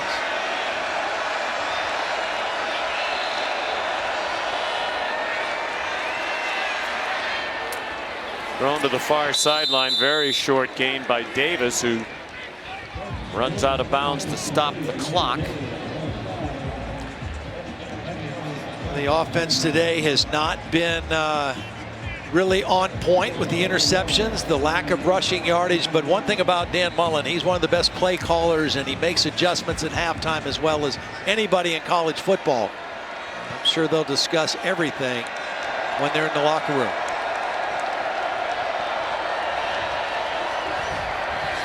Jones over the middle, and the catch made by Rick Wells, upended by Damone Clark. They will run up quickly to the line. It was a first down to the 34-yard line. We mentioned back-to-back interceptions on consecutive plays thrown by different quarterbacks. That happened a decade ago. We don't see that very often, but we showed you the graphic. Jeff Driscoll and John Brantley for Florida on consecutive pass plays through interceptions against FAU back in 2011. That was the big sequence of this first half. Yep. Well, again, not only did it turn the ball over, it also shortened the field because both interceptions were returned deep into Florida territory. And this LSU offense, which is running the ball better today than they have at any point this season, has capitalized on the short fields.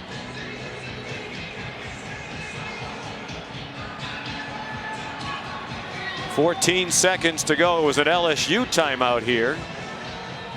Max Johnson, 10 out of 18 for just 90 yards, but 2 touchdowns, and not an easy day to throw the ball with the wind gusting to about 26 miles per hour.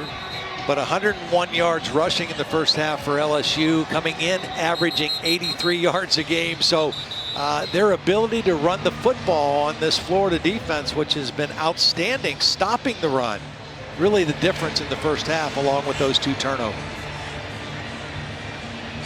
Ty Davis Price ran for a career high 147 last week in the loss at Kentucky. Has run for 94 already, averaging 6.3 per carry today.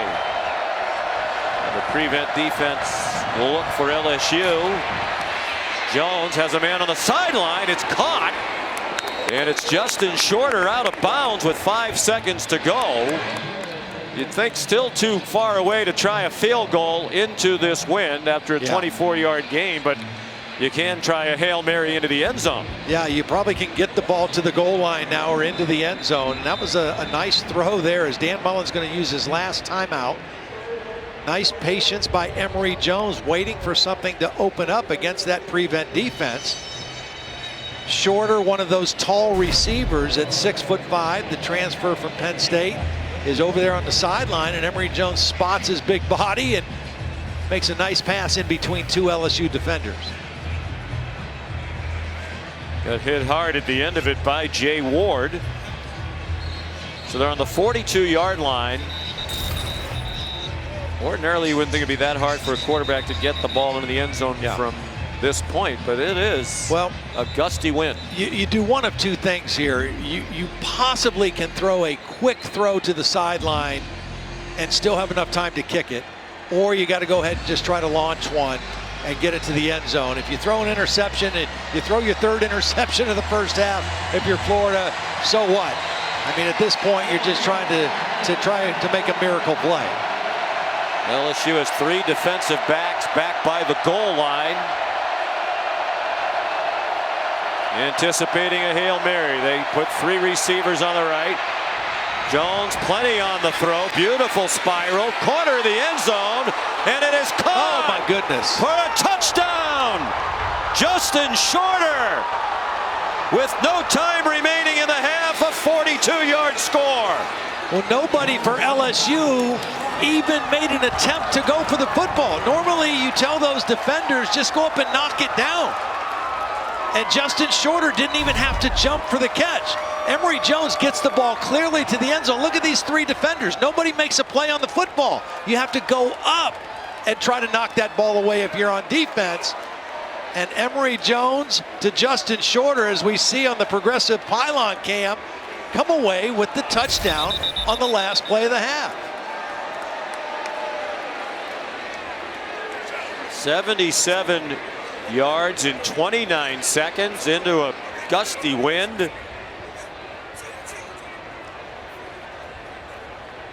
LSU asked for a timeout. Well, the only question is whether his LSU foot was head coach inbounds. is challenging the ruling of the field of a completed catch. The previous play is under further review. The catch was made. The only question was his foot inbounds or out of bounds when he made the catch? It's got to be in the yellow.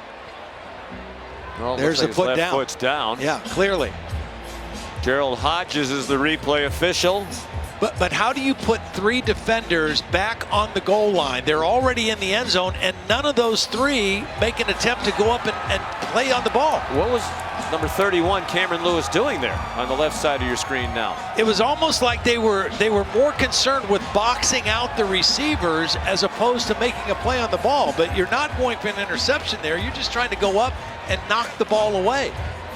You've got 3 guys back there, and nobody makes a play on the football. Well, part of the problem for LSU, none of those 3 guys were named Derek Stingley or Eli Ricks. That's true. The 2 starting cornerbacks. two of the best in the country. After review, the ruling of a touchdown is confirmed. LSU is charged their third and final charge timeout. In addition, LSU has no more challenges remaining for the game. That was really a waste. Yeah. Well, and for Florida and Dan Mullen, I mean, it couldn't have worked out any better. You got whipped in the first half. You wanted to create some momentum to take into the locker room. You get more than that with the touchdown, and you get the ball to start the third quarter. I mean, this is the perfect setup for Dan Mullen to take his team into the locker room. Case Chrisman try to get them back within one score, making an 8-point game. 66 yards combined on those last two catches of the half by Justin Shorter, including the touchdown. A lot of coaches would have taken a knee that deep in their own territory going into this strong win. Not Dan Mullen. His belief in his offense is rewarded. But perhaps a momentum-changing touchdown. Here's Molly McGrath. Coach, you challenged that touchdown. What'd you see on that play? He caught it, but I had one time out last. I wanted to challenge. I didn't want to take a shot. Our guys are playing very well. It's a shame we gave them that big play at the end. I'm very proud of the way the Tigers are playing right now. You told us Dan Mullen, one of the best offensive play callers in the country. He gets better as the game goes on. What does your defense need to do when they get the ball to start the second half? We got to make sure from upstairs that we see some holes, and we got to fill those holes. We can't give him the same look every time. He's going to have an excellent second half game plan, but so are we. All right, thank you, Coach. Go Tigers. At the half, LSU 21, Florida 13. Let's send you to the studio now. Here's the Lexus halftime report. Sean McDonough, yes, thank you. We're going to set an end to the half to Florida. Joey, does that get them in the game? Do they win it? I'm going with LSU. They're going to stick with it. I'm going to go Gators. Run the ball better in the second half. They steal the game. All right, second half after this.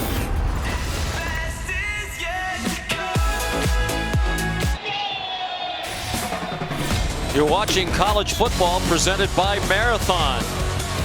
And this is the SEC on ESPN. Tiger Stadium, Baton Rouge, Louisiana. 21-13, LSU leads. The Tigers will kick off to begin the second half. They had the edge of play for most of that first half, but as we take a look at today's More Driven Moment brought to you by Goodyear, Todd Blackledge, this one could be a momentum changer, the last play of the first half. Yeah, I mean, you know, probably the lowest percentage play in all of football to Hail Mary, but nice throw by Emory Jones and three LSU defenders there not making a play on the football. Remember, Emory Jones had a 24-yard completion before that play to even have a chance to throw it to the end zone, and Florida capitalized right at the end of the half. Avery Atkins kicking off.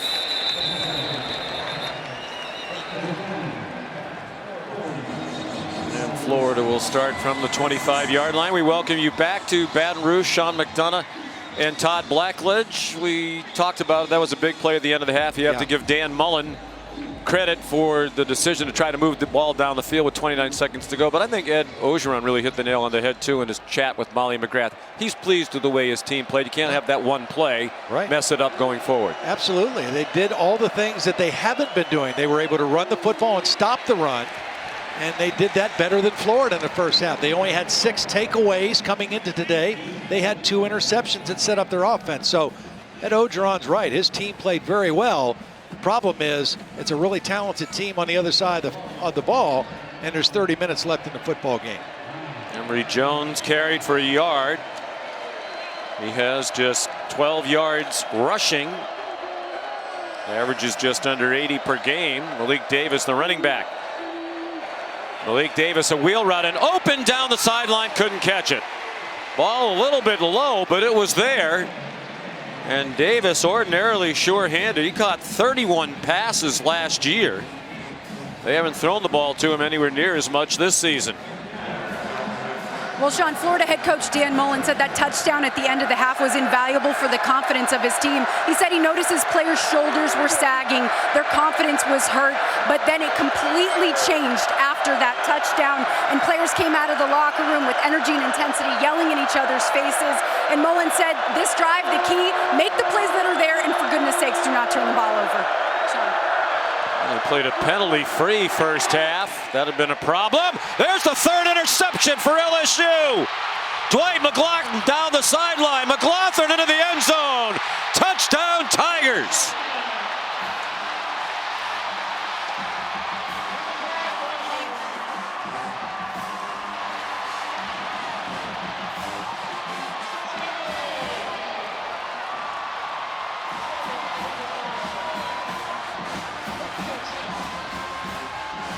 Sophomore from Houston getting the opportunity for more playing time without Stingley and Ricks, and that's the first interception of his season. Well, Molly just said, Dan Mullen said, for goodness sakes, don't turn the ball over again. Not only did they turn it over again, it got returned for a touchdown. And Cade York adds the extra point. Well, if Florida gained momentum on the last play of the half, it didn't last for very long. Watch as Emory Jones moves out of the pocket. McLaughlin is going to be right there. He's going to just step in.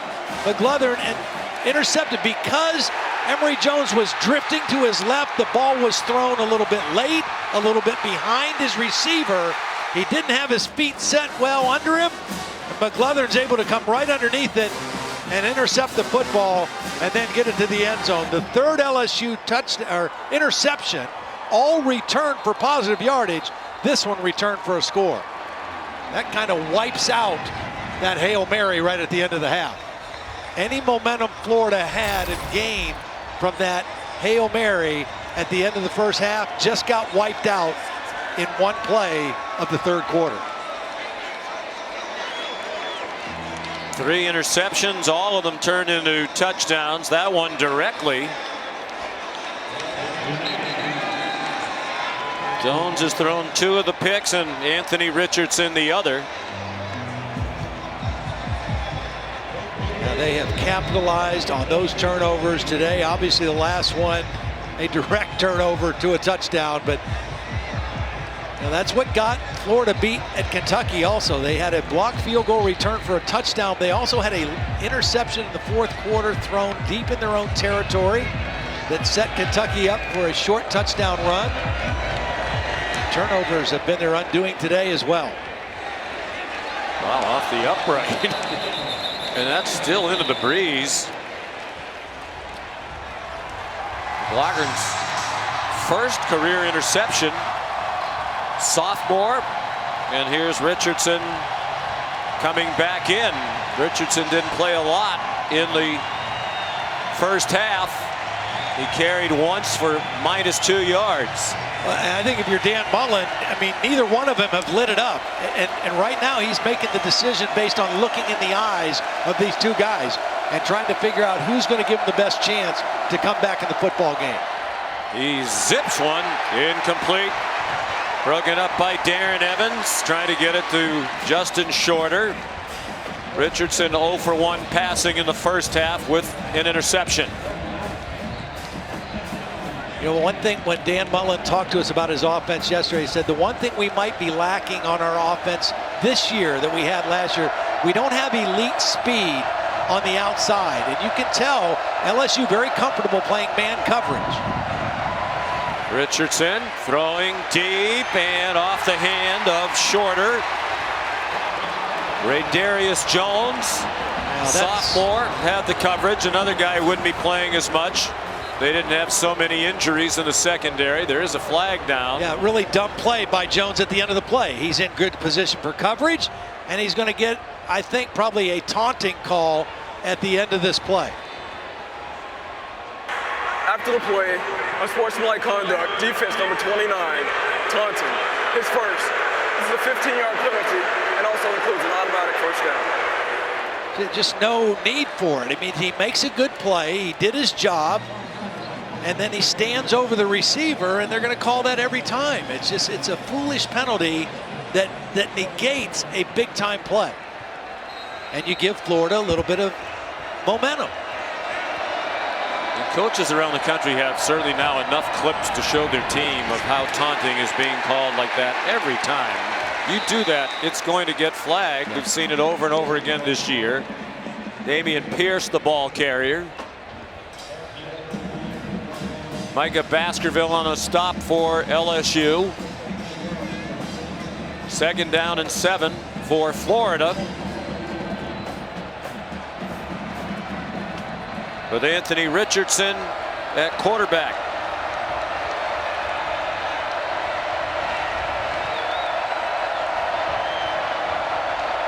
He is 6'4", 236. Redshirt freshman from Gainesville. Pitches it off for Pierce. He crosses midfield with a 1st down to the 48. Damone Clark, the hit. One thing we haven't seen from either Florida quarterback, but it's a staple of Dan Mullen's offense, kind of started it with Tim Tebow, is the little play where the quarterback fakes like he's going to run, takes a couple steps towards the line of scrimmage, and then pulls up and throws, usually to a back going down the seam. We alert for that in the 2nd half. Longest running play of the day, 9 yards. It was a wide open man. Pierce out of the backfield, and Pierce down near the 20. Great call, Todd. They'll mark it at the 21-yard line. You just have to expect this. He fakes the run, then he pulls up. Meanwhile, that back gets lost running down the seam of the field, and Richardson hits him with a big play.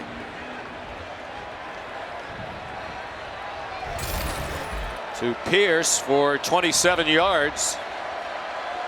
Damian's a senior from Bainbridge, Georgia. Florida on the move. From the 21, 1st and 10. Pierce stacked up just shy of the 15-yard line. B.J. Ojulari in there for LSU. This is a good answer by Florida right here. You know, after the heartbreaking interception return for a touchdown, you lose the momentum that you had coming out of the locker room, and now Dan Mullen makes the switch to Anthony Richardson. The 2nd possession of the 3rd quarter, and they're on the move in the red zone.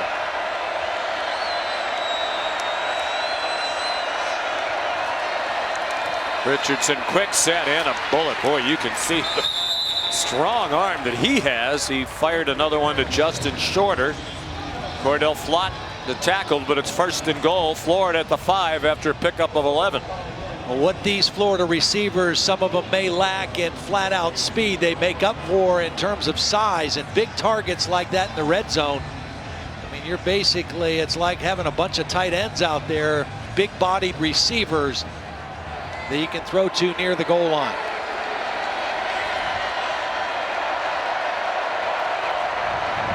Quarterback draw. Richardson into the end zone with a Gators touchdown. Nice double team by the center and the right guard. Take a look right here, center and right guard. It's a quarterback draw, design run all the way. He follows that double team right into the end zone. And an impressive answer drive by an Anthony Richardson-led Florida offense. Helped along by the taunting penalty. They go 75 yards in 8 plays and a little over 3 minutes to do it. Still coaching up with Darius Jones. Gonna go for 2 now. Well, this is strange. If you don't get it, you're still down by 2 scores. Richardson. And of course, if you do get it, you're down by 7.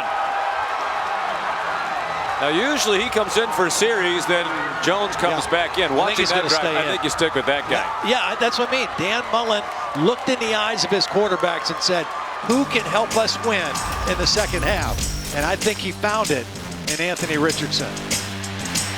Darius Jones helped them on that drive. I mean, standing over one thing, then climbing over him just exacerbated it. And Richardson, the man of the hour for the Gators.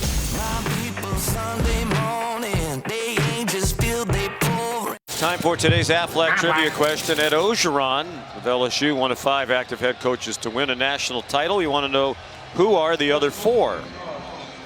Aflac. Well done, Todd. I know you know the answer to this because you saw it last night. It'll be a touchback off the foot of Jace Christman. I think this is pretty easy. Obviously, Nick Saban, Dabo Sweeney.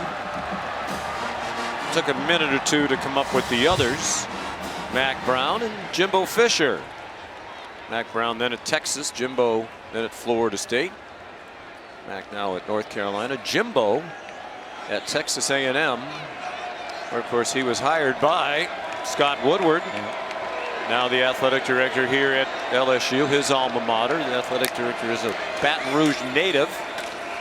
Johnson, after the run fake, throws the quick slant for a first down. 11-yard gain to Brian Thomas with Kaiir Elam in coverage, and LSU is going to go quickly to the line. There's the athletic director, who did not hire Ed Orgeron. He did hire Jimbo, and he did hire Chris Peterson, another splash hire, when he was at Washington. On target, Johnson to Malik Neighbors, who broke a tackle and got to the Florida 40-yard line. Though there were 21 points scored in this game without the LSU offense being on the field. Florida scored twice, and then of course the LSU defense scored here in this third quarter. But looking sharp in their first possession out of the locker room. A couple nice passes by Max Johnson. About 45 minutes without having the ball, and they're going to take that ball into the end zone again. Ty Davis Price, touchdown LSU from 40 yards.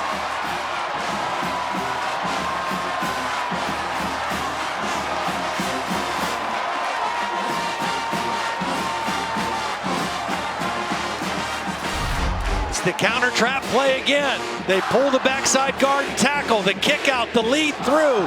Another nice block by Jack Mashburn, the tight end, number 82. And it's a run to daylight for Ty Davis Price. And again, the LSU running game in this ball game, something they have not seen all season. They felt it came to life in the second half last week in Kentucky. Jake Peets, the offensive coordinator, told us at the half the conversation was enough of this. That is something Todd has never said at a restaurant during Taste of the Town. We'll have that for you when we come back to Baton Rouge.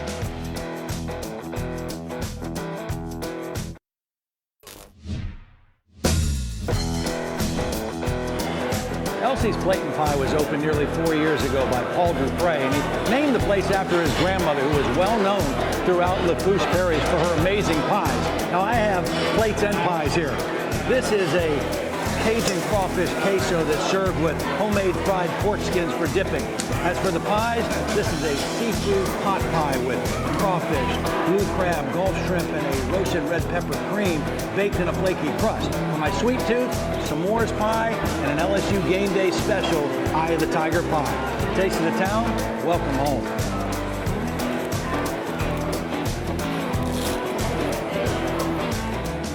Did you eat all of that? I mean, every week you eat everything that we see on screen. Please tell me you didn't this week. I had some help with all of that. I did my part, but I had some help. I had some friends with me to help with some of that. There's some great food in this part of the country. Lots to choose from for Taste of the Town this week. The kickoff's a touchback. LSU leading by 14.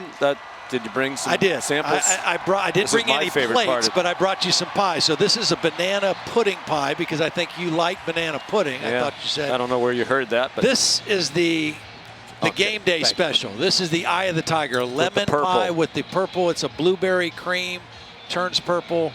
We'll try that. Those are both for you.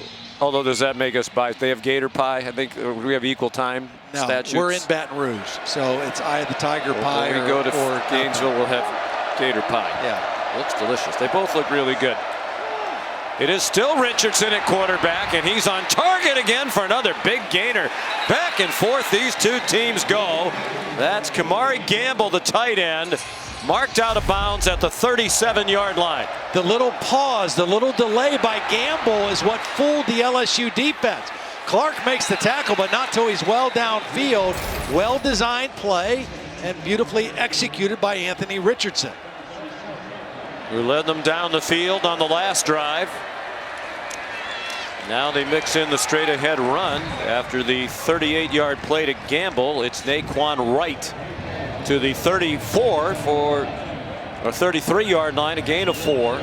You know, Ed Orgeron told Molly about how much he respects Dan Mullen as a play caller and adjustments he would make at halftime. Looks like a completely different offense for the Gators here in the second half after that Emory Jones interception.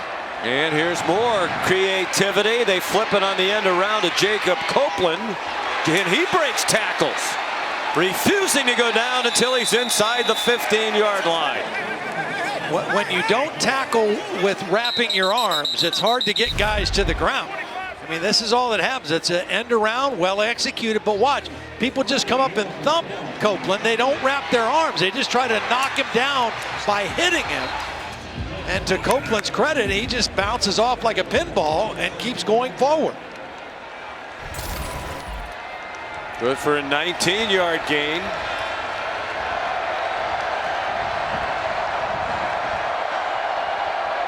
Very quickly, in just 3 plays. Florida to the 14-yard line. Richardson to the end zone, and it's incomplete. Looked like Gamble might have a touchdown. Darren Evans there for LSU. Yeah, this was just a matter of inches. I mean, Darren Evans is going to get fingers on the ball right at the end. It goes through the hands of Gamble, and Evans able to get a hand on it, but another well-designed play and a good throw by Anthony Richardson as we see the replay on the Progressive Pylon cam.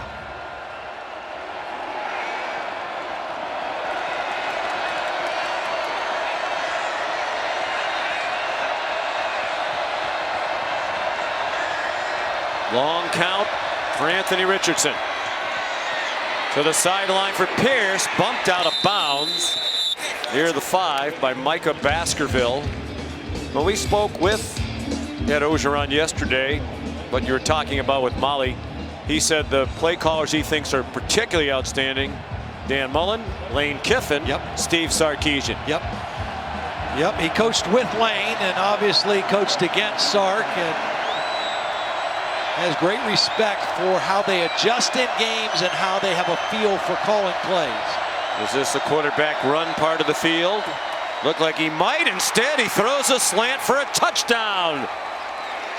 Justin Shorter again.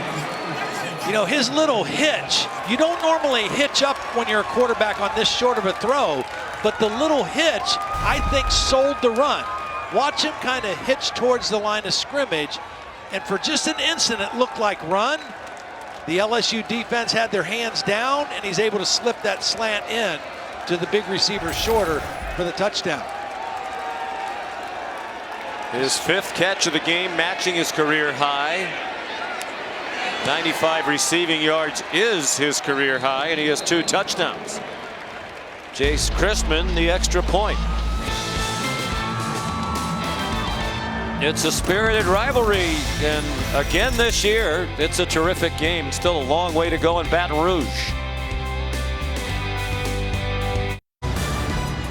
Some more great action over on ABC today and tonight, 3:30 Eastern Time. 2nd-ranked team in the country, the Iowa Hawkeyes, at home hosting Purdue. And at 7:30 tonight, 4th-ranked Oklahoma welcomes TCU. It's today on ABC. Still a long time to go in this one. 7:59, 3rd quarter. Anthony Richardson's provided a spark for this Florida offense. Led them down the field 2 drives in a row. They're now matching scores with LSU. The Tigers still lead by 7. They'll get the ball back on the Jace Christman kickoff. I thought it was interesting. Dan Mullen, we were talking to him yesterday a little bit about Ed Orgeron's situation here, and you know, the heat on him and being in the SEC and recruiting and everything. And he made the point. He said, you know, the SEC is a lot like the NFL in that there are no breather games. I mean, you look at our schedule in the SEC, there are no easy games. He knew coming in here was not going to be any kind of an easy game. Fair catch on the kickoff, and here's Matt Berry. All right, guys, another good one in the SEC. Arkansas-Auburn. After Arkansas came back to grab the lead, K.J. Jefferson sacked in his own end zone. Marcus Harris recovers it for a touchdown. Auburn regains the lead. And then watch this dime from Bo Nix to Demetrius Robinson.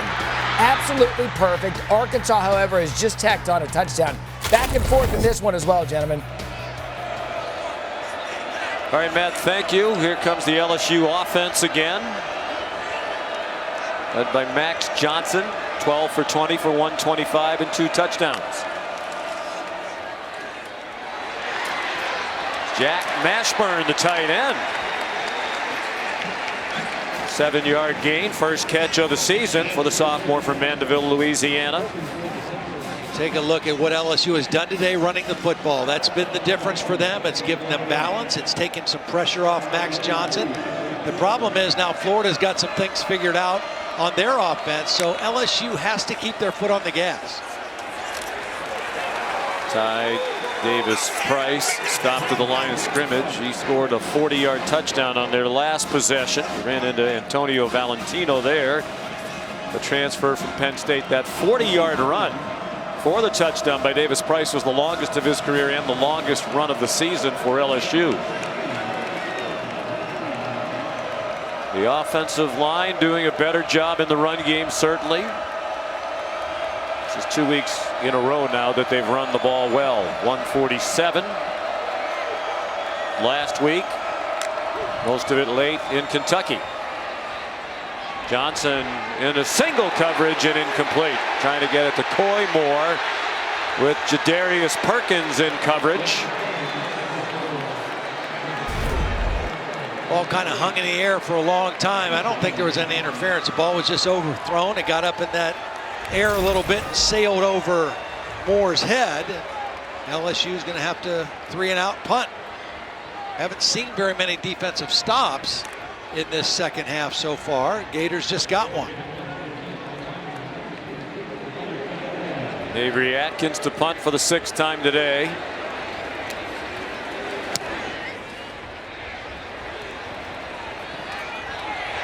Xavier Henderson swung down at the 35-yard line. 42-yard punt and 9-yard return. So it has been a wild third quarter. Florida scored 15 points in this quarter and LSU 14. The interception mixed in the last 4 drives. Of course, that was returned for a touchdown by LSU. So their last 4 drives have resulted in a touchdown for somebody. That's right. And it's Richardson again. So that's a change in their usual operation. In for the 3rd series in a row and likely to stay in. Juggling catch. And then a great effort after the catch to get a couple of extra yards by Kamari Gamble. Yeah, I'm impressed with his presence right now and his poise. I mean, he wasn't sure how much he would play. Has not played all that much the last 2 weeks, coming off the hamstring injury. Did not start all that well, but he has really settled down, and he's given this Florida offense the stability and the spark that they needed. Malik Davis waiting for a hole, never really found one. And they'll have 3rd down and a yard upcoming. Here's Molly McGrath. Well, the last thing Anthony Richardson did on the sideline before taking the field was hug Emory Jones. And Jones has been the first on the field to congratulate his teammates for both touchdown drives. He stayed engaged. And Dameon Pierce tells me these quarterbacks lean on each other. They genuinely like each other. And you can see that support is there, Sean. 3rd and 2, a run for Richardson. Great cut to the outside. And he runs out of bounds long after he picked up the 1st down.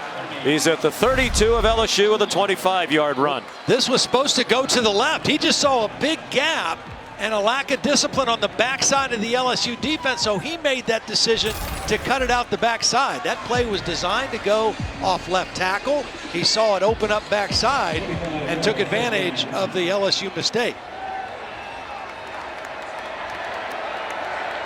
An 80-yard touchdown run against South Florida, 73-yard run against FAU. Here's Malik Davis for very little. You know, one thing that Florida's doing today is they're eliminating the operational penalties. The last time they played in a hostile environment on the road to Kentucky, they had 15 team penalties, but 8 false starts. One thing they're doing is the left guard is paying attention to the quarterback. When the quarterback is ready for the snap, he's tapping the center. And that is kind of giving them the indication of when to start the play. They haven't been penalized at all today. You have a wide open receiver again. Jacob Copeland Down to the 11-yard line where Cameron Lewis made the tackle. This is a really interesting play. Watch Copeland. He's going to be blocking like it's a screen. Then he releases and come back inside. That was by design. Anthony Richardson, meanwhile, was looking to the right with his eyes, and he came back to the left knowing he would have an open receiver off of that little deception play. 20-yard completion.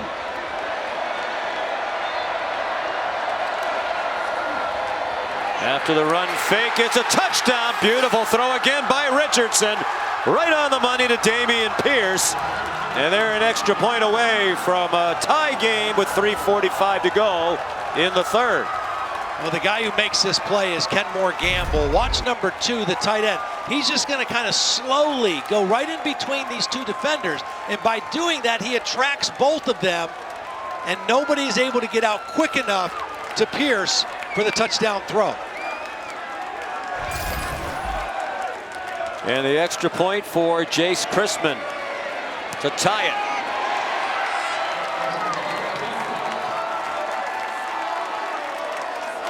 A wild third quarter. 22 scored in this quarter by the Gators, 14 by the Tigers, and they're all squared 35. Well, this was the interception that got Emory Jones lifted from the game.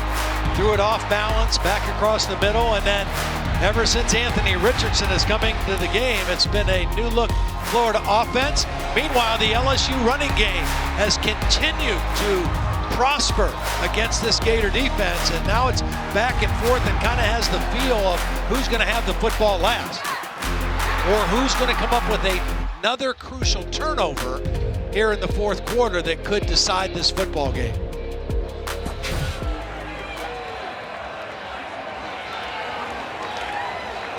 Anthony Richardson out of Eastside High School right there in Gainesville has created a spark.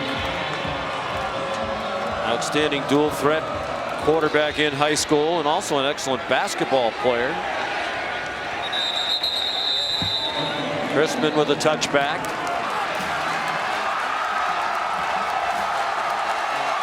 Here comes Max Johnson trying to get his mates fired up. He's 13 for 22 for 132 and 2 touchdowns.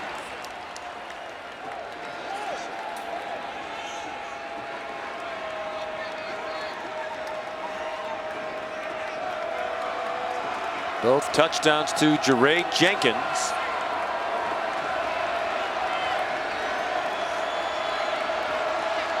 Been a nice balance on offense. 22 runs, 22 passes for LSU. Ty Davis Price kept the legs moving, got 4. Daquan Newkirk made the tackle. One of those transfers Todd Grantham talked about who really helped bolster the defensive line. He came over from Auburn.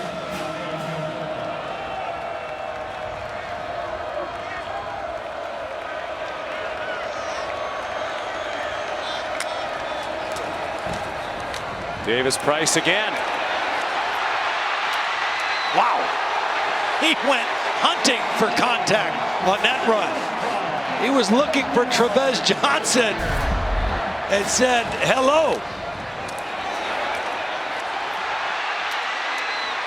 Wow, this guy is running hard. He ran hard against Kentucky last week, and he's running even harder today, having a career ball game. The last week he had, it's Trevez Johnson, had the heavy contact with Davis Price. He was a little slow to get up.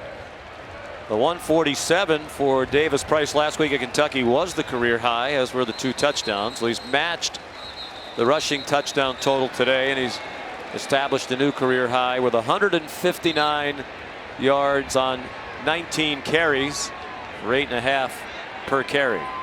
Well, this has been his favorite play too. It's the same counter trap. They pull the backside guard and the backside tackle, and this tight end gets a big block out in front of the play. They've run it several times. They've executed it every time. And then Davis Price does the rest with his running style. Well, can LSU continue to match just about score for score? Crowd wanted a flag on the pass intended for Brian Thomas. No flag thrown. No flag because the ball was deflected. There was a corner blitz Elam was coming off the short corner. He got a deflection. That's why there's no interference for contact with the receiver.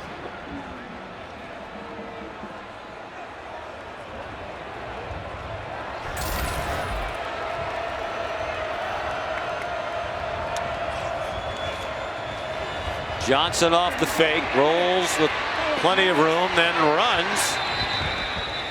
Got to the 45-yard line. They'll need 5 more. Zachary Carter chased him out. Zach Carter is looking forward to playing here today. Told us yesterday his mom is from Baton Rouge, and he made a number of trips here as a youngster to come visit relatives in the capital city of Louisiana.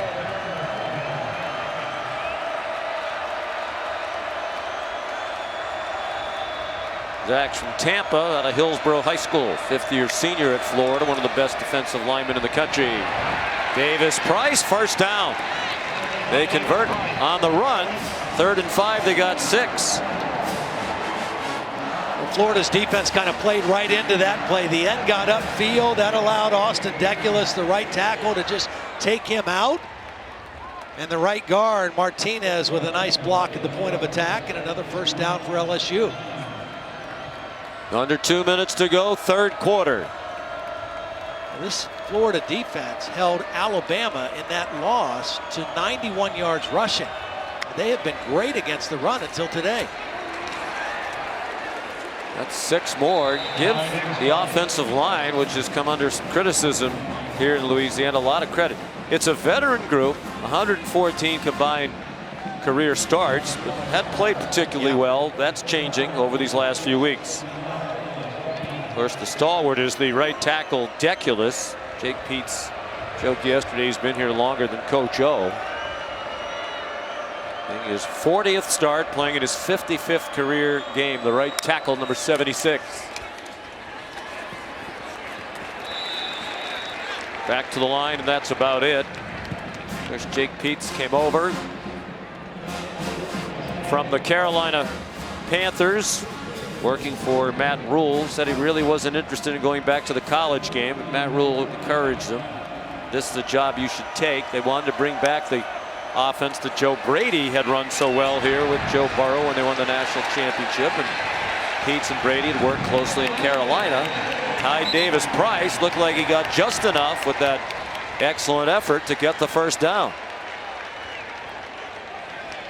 It was interesting talking with Ed Orgeron yesterday. He said, yeah, well, I did bring him in here to do with Joe Brady. He said, of course he doesn't have Joe Burrow. He said, but he also doesn't know the offense as well as Joe Brady. They're working very hard to get to that point. Well, they have. Pete's a very impressive guy. He is. And they also have DJ Mangus, who was a part of that 2019 LSU staff, who also came from the Panthers. But again, it was Joe Brady's offense. That's Mangus to the left. They both are familiar with this offense, and I'll tell you what, the offense looks pretty good today.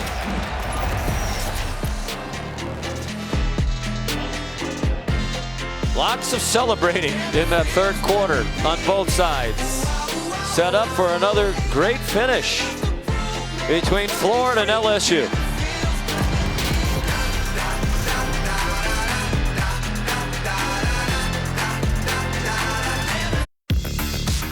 ESPN, home of the College Football Playoff Semifinals.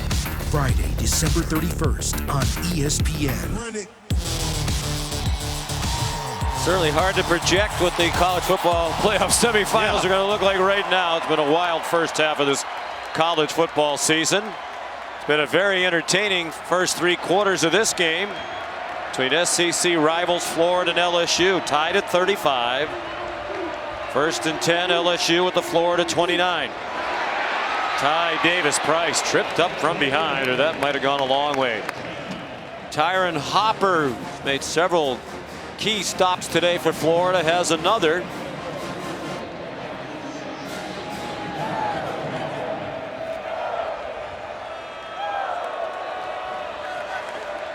It's been Davis Price carrying the load. He has 25 carries now. They have one other from a running back. He's not tired. Touchdown.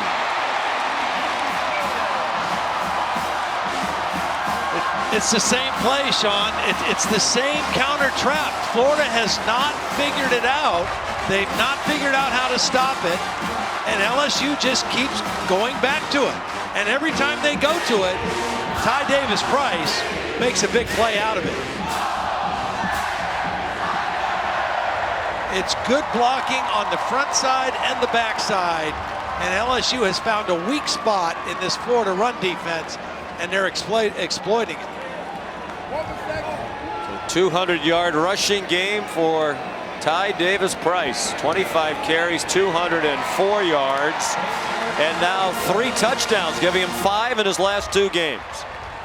Cade York's extra point has made it a 7-point lead.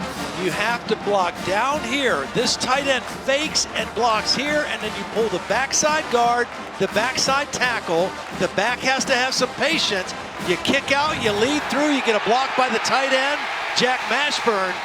And Florida has yet to figure out how to get enough defenders there to stop this play. And credit to Jake Peets, credit to Brad Davis, the offensive line coach. They figured out Florida has not stopped this play, so let's keep going back to the well.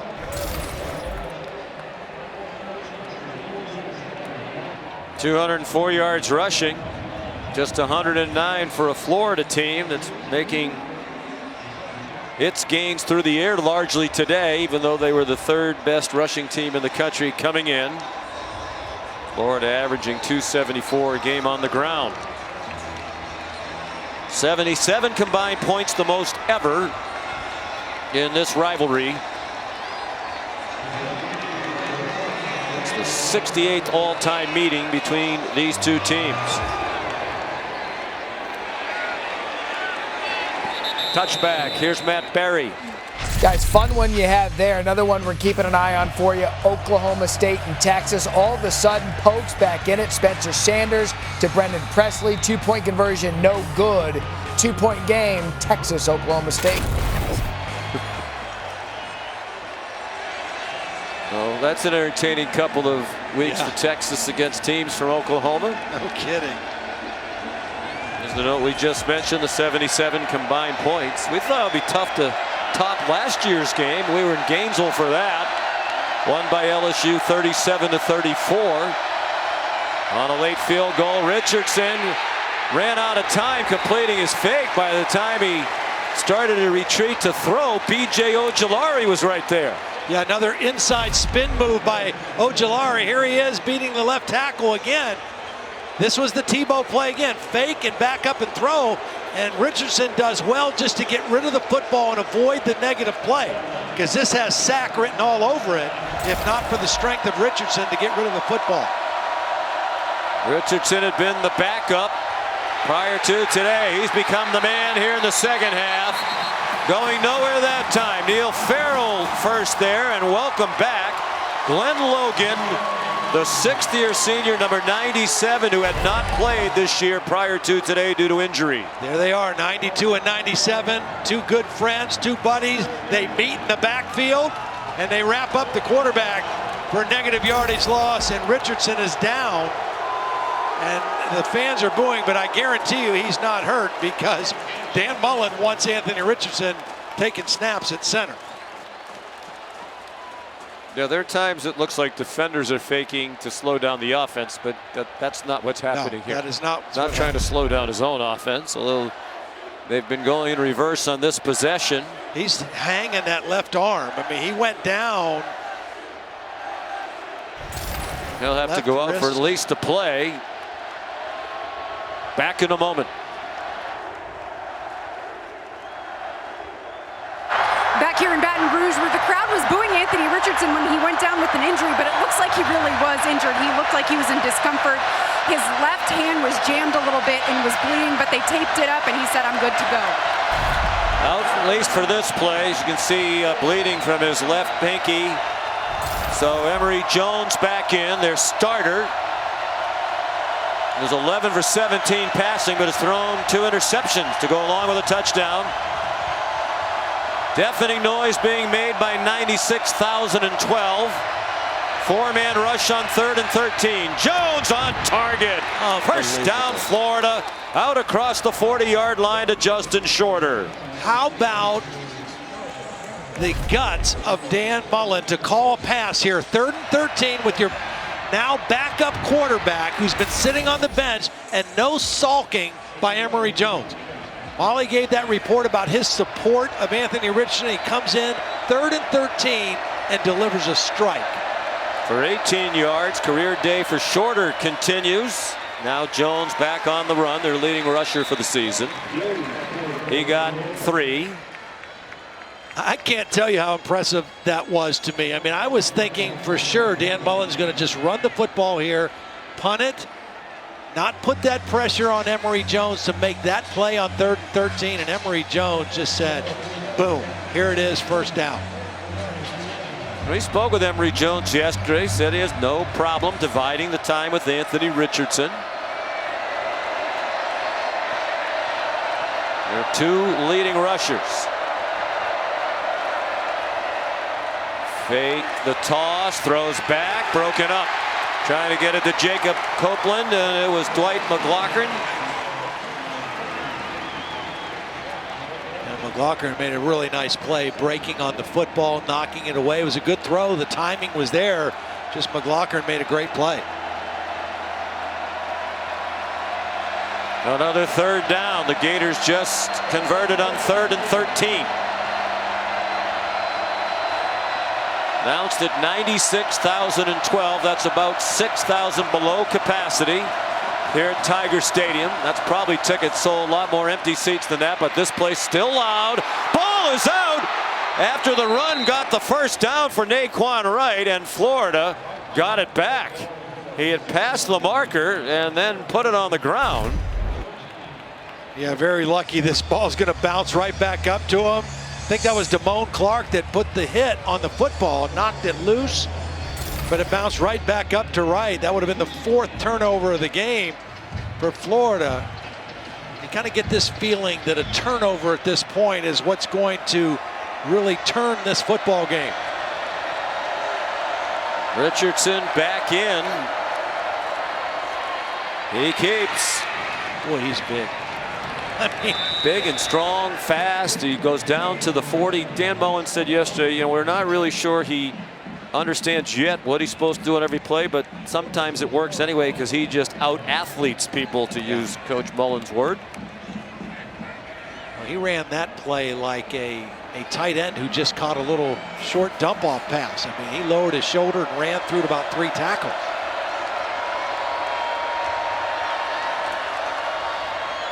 Pitches it this time. Pierce trying to get to the corner and cannot. Ridden out of bounds for no gain by Cameron Lewis. The safety, graduate student from Monroe, Louisiana, a 6th-year senior in this LSU program. Florida started the game 1 for 7 on 3rd down. They've converted the last 4 against Ed Orgeron's defense. Well, this kind of distance, you always have to be alert for the quarterback run here, too. It's very manageable distance on this 3rd down play. And probably 4 down territory if they don't get it here. Richardson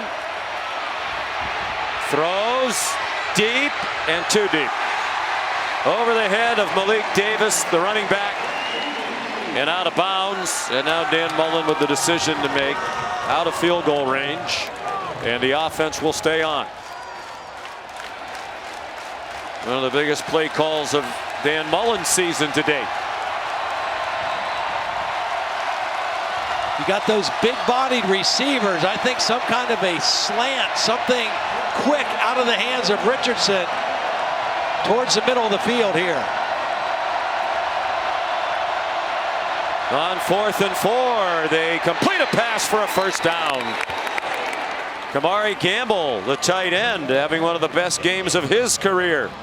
Really nice combination. The outside receiver Shorter, number 4, is running the slant. He got in the way of the defender covering Gamble on the out. It's a very common combination between a wide receiver and a tight end, and Richardson picks the right guy and gets the ball to Gamble for the first down. 7 yards on 4th and 4. 7-point lead for LSU, a 12.5-point home underdog today. They won in Gainesville last year as a 23-point dog. And Richardson's throw was on target, but not taken in by Jacob Copeland. McLaughlin in coverage again. Well, you probably would think that this McLaughlin, if he didn't play in the same team with Stingley and Ricks, would be maybe a full-time starter, all-conference type player somewhere else, because he's played well in good coverage.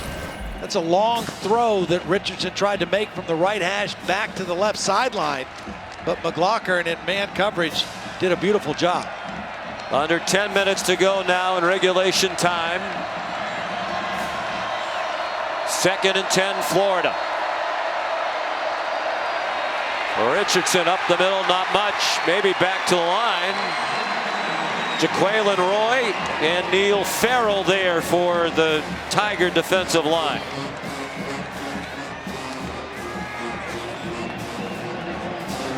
Well, if you're in 2-down territory here, if you're Anthony Richardson, you don't have to get it all in one play.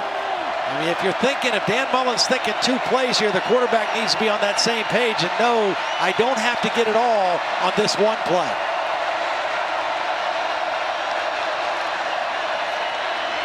Plenty of time for Richardson. To the end zone, and it is caught for a touchdown. Jacob Copeland.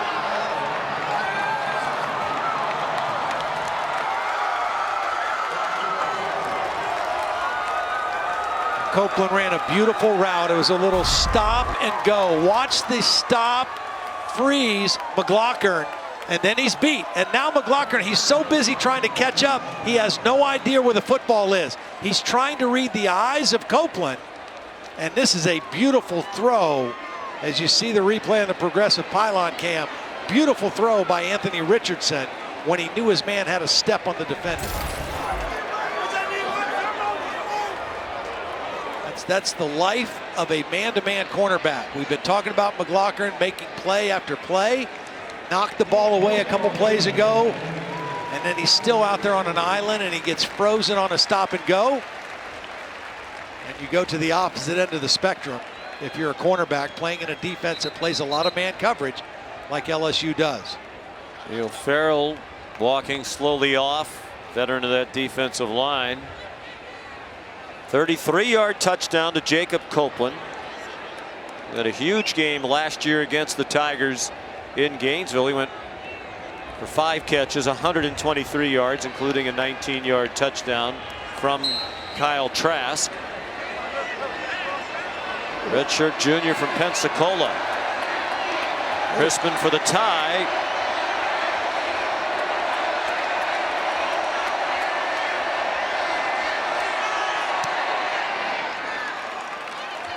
.42 apiece. With 9:14 to go.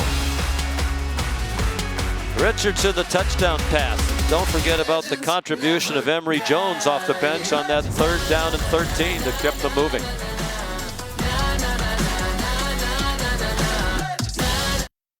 ESPN College Football is presented by Marathon, driven forward, and in part by Liberty Mutual Insurance. Only pay for what you need.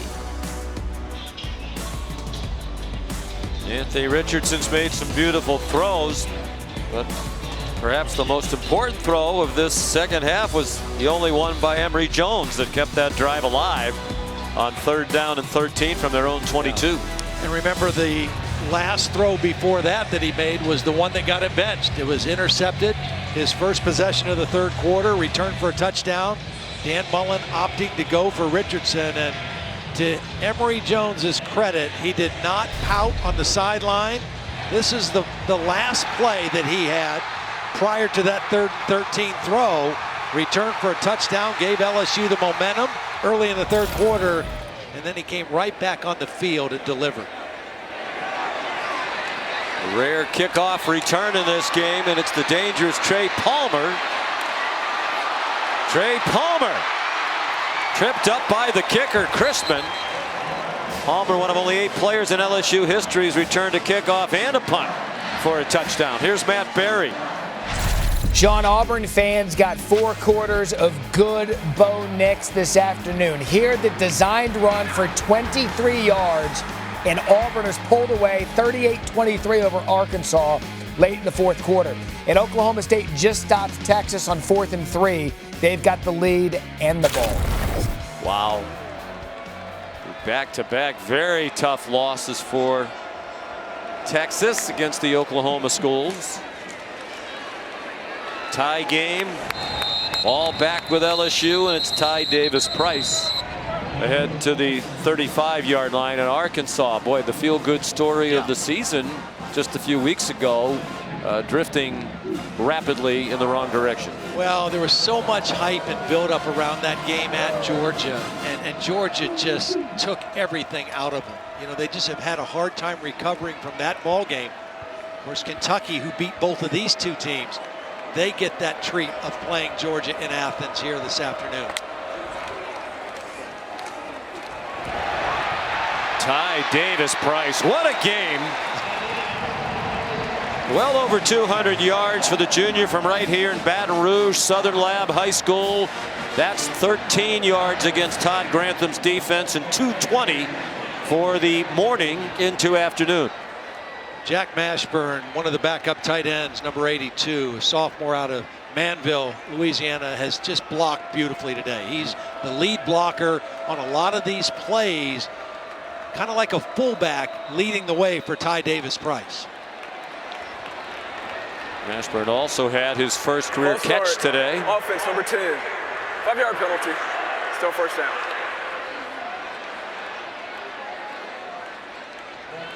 So he's carried 27 times and still hungry. Send him down that tiger pie. Yeah. He can have my banana pudding pie, whatever that was. You know what? I'm not very grateful. I'm so grateful. You're not. I'll give it to somebody who enjoy it. Look great. Davis-Price, first down. Ball out at the end of the run. And he was down, the line judge says, from the near side of the field. See, this is the same counter play, but instead of pulling the guard and the tackle, it's the guard and the tight end. And Mashburn again leading the way. And Ty Davis-Price knows where his bread is buttered, I guess is how you say that. Your butter could be breaded, I suppose. He was definitely down. Yep. And they are already in field goal range. That's one thing we haven't had today with everything else is a field goal attempt by either team. How about that nifty footwork by Davis-Price to the 33-yard line. Trey Dean the stop for the Gators.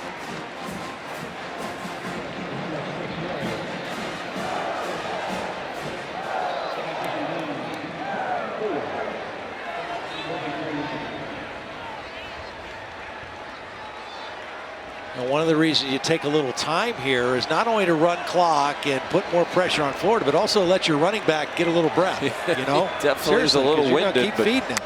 You wouldn't know it based on the performance. They bring pressure effectively. No gain. Jeremiah Moon there for the Florida defense. Under 6.5 minutes to go. Florida and LSU tied at 42.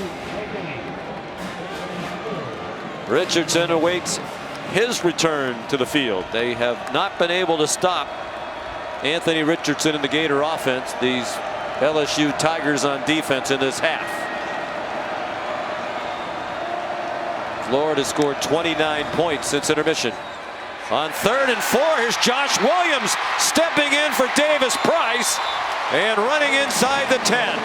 I love the call because Florida's got to be thinking if they take Davis-Price out, this has got to be a pass. It's the same counter. It's guard and tight end, but we're doing it with Josh Williams on 3rd and 4.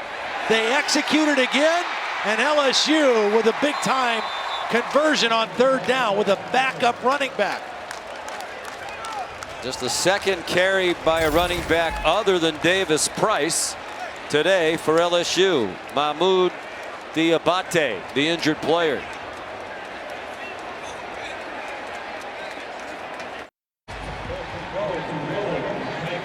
Sean McDonough, Todd Blackledge, Molly McGrath back in Baton Rouge. Ty Davis-Price had 287 through the first 6 games, and 147 of those were last week against Kentucky.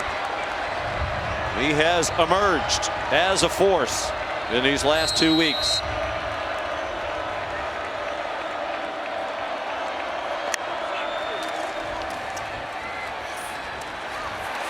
Still driving, twisting his way inside the 3-yard line.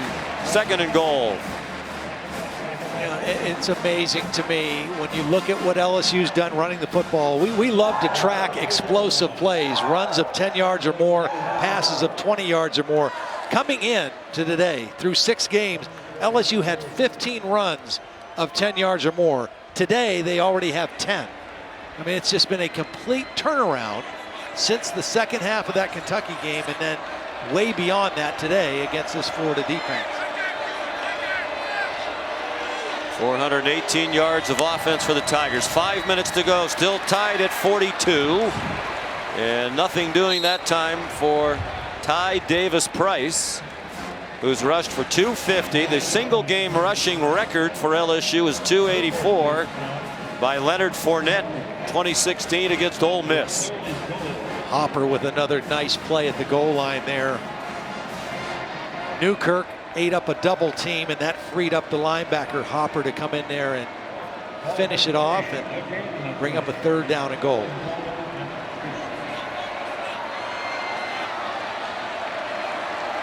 This is the most yards rushing by an LSU player against Florida.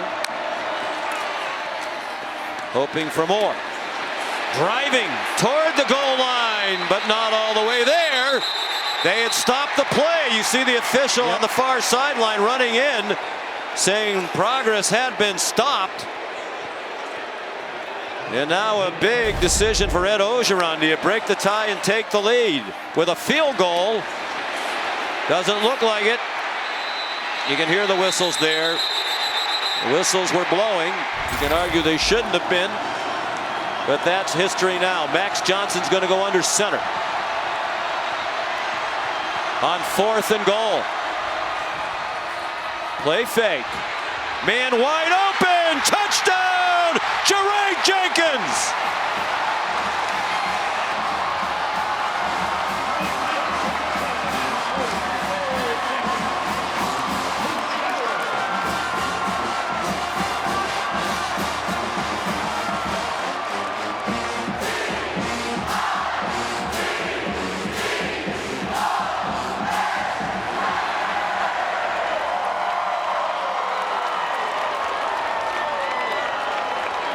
Well, this coaching staff under pressure. They have their team playing very hard and a very well coached offense today. What a call by Jake Peets for the touchdown, with everybody expecting a run. Maybe from Johnson when he got under center, or certainly for Davis-Price with the day he's had. None of the above. I think at first he was looking for Besh, because as the quarterback comes out, he's looking to his left first. Jenkins is the guy in motion. See him look that way, then he wheels back, knowing he had the outlet throw, because Jenkins was the guy in motion. A heads-up play by Max Johnson, not giving up on the play and going to his second alternative for the touchdown. Cade York, about as automatic as one can be. He adds the extra point. He's made 104 in a row. Max Johnson to Jeray Jenkins, his 3rd touchdown of the game. Lots of players having a career day in Baton Rouge.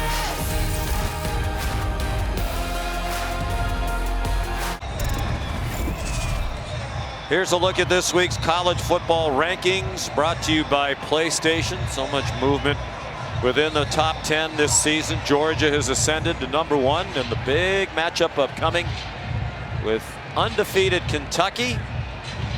Purdue and Iowa get started momentarily on ABC. Cincinnati in command against UCF, and Alabama tonight at Mississippi State.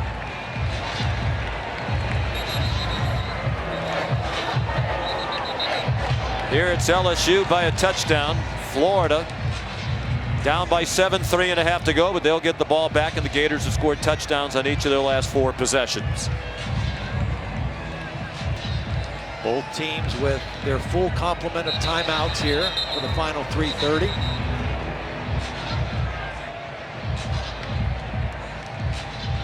As you can tell, still very breezy here. It has been throughout, that several times for both sides. The ball has come off the tee. Gusts to about 26 miles per hour.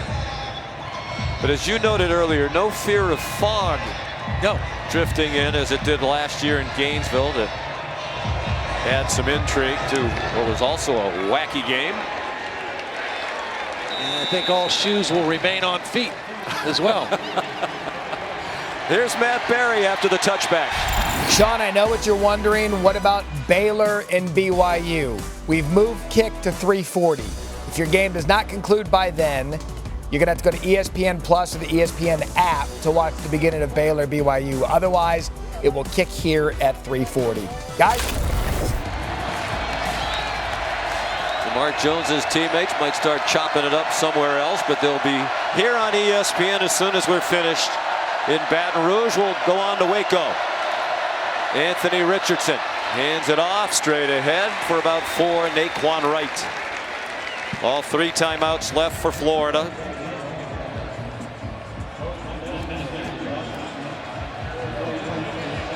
Last year, Dan Mullen and Florida lost to an unranked LSU team. 6th time that Florida, as a ranked team, had lost to an unranked Tiger team. Naquan Wright for a yard. That is the most losses for the Gators in such a scenario against any opponent since the pole era began back in 1936. 3rd down. They need 4 and change, almost a full 5. They've been tremendous on 3rd down here in the second half. Richardson under duress. Richardson has the first down.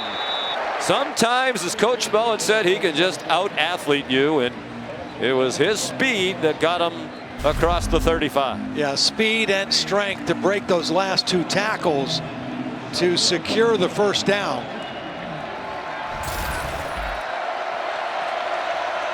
He got officially 6 on 3rd down. 2:10 to go. He fires deep, one-on-one coverage, a throw way short of Justin Shorter, who's had his best day of his career, 6 for 113 and 2 touchdowns. Good pressure provided by Glenn Logan, the 6th-year senior, who returned for the first time this season today.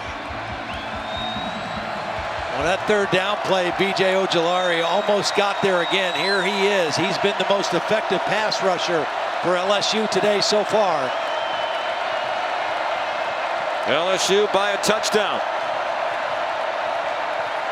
Richardson under pressure again, just lofts it up, and it is intercepted by Damone Clark.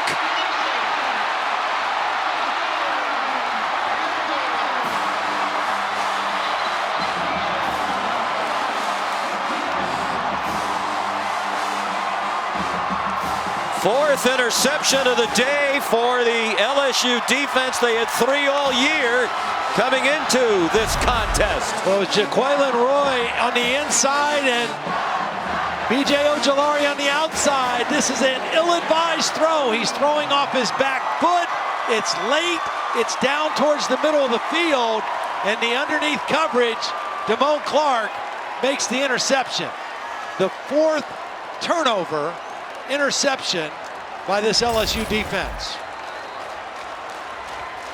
LSU +4 in turnover margin today. They have not turned it over. They've had 4 picks, 2 from each quarterback, Emory Jones and Anthony Richardson.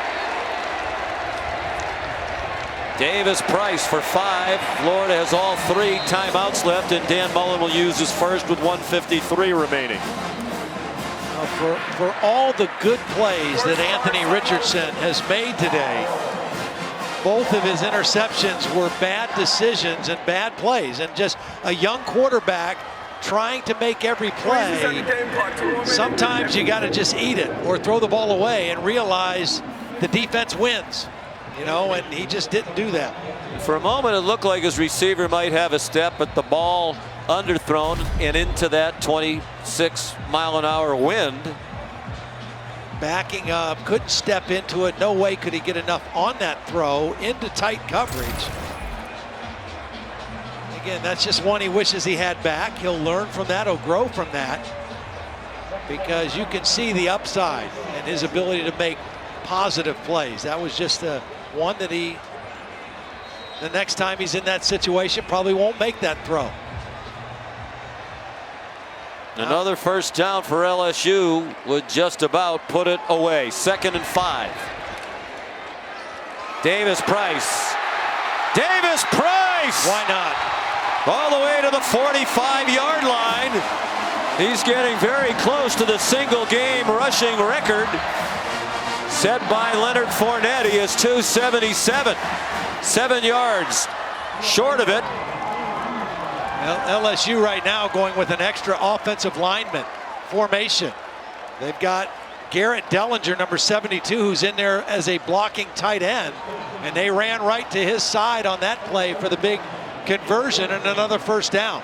They're not making any bones about it. They're going to run the football and use clock here and keep feeding their horse, Ty Davis Price. No, it's been a difficult season for LSU, not even 2 full years removed from a national title. Rumors swirling about the coach, but they're put on an amazing performance here today. And that's 10 more for Ty Davis Price and the single game rushing record. Second charge, timeout of the half, Florida. 287 on 36 carries. Wow. 3 touchdowns. He breaks Leonard Fournette's single game rushing record that stood for 5 years. Well, you could tell from the very beginning, he had the momentum from last week. He started off with a bang, running with power, running with vision. North and south, breaking tackles, excellent execution by this offensive line. The best game the LSU offensive line has played. And that led to a career day for that man, Ty Davis Price. Fun to watch. I mean, he was fun to watch today.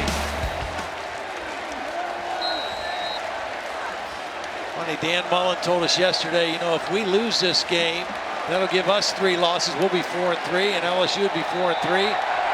I don't think it'll be the same situation for Dan Mullen. Well, we were talking to him about Ed Ogeron's job security, and he said, yeah, he didn't really understand it, but he said when you coach in this league, you know that your job security is a weekly deal. And he said, if we lose tomorrow, I'll be 4-3. It might be my job that's being talked about. Don't know that we're to that point yet, yeah. But your situation can change quickly. And Dan Mullen said, you understand that when you coach in this league. The slogan is, it means more. Yeah. They talk about this. He said, that's the reason there's the slogan, because it does. It means more for fans in this part of the country. So neither one of these teams now with any realistic chance at Atlanta in an SEC title game.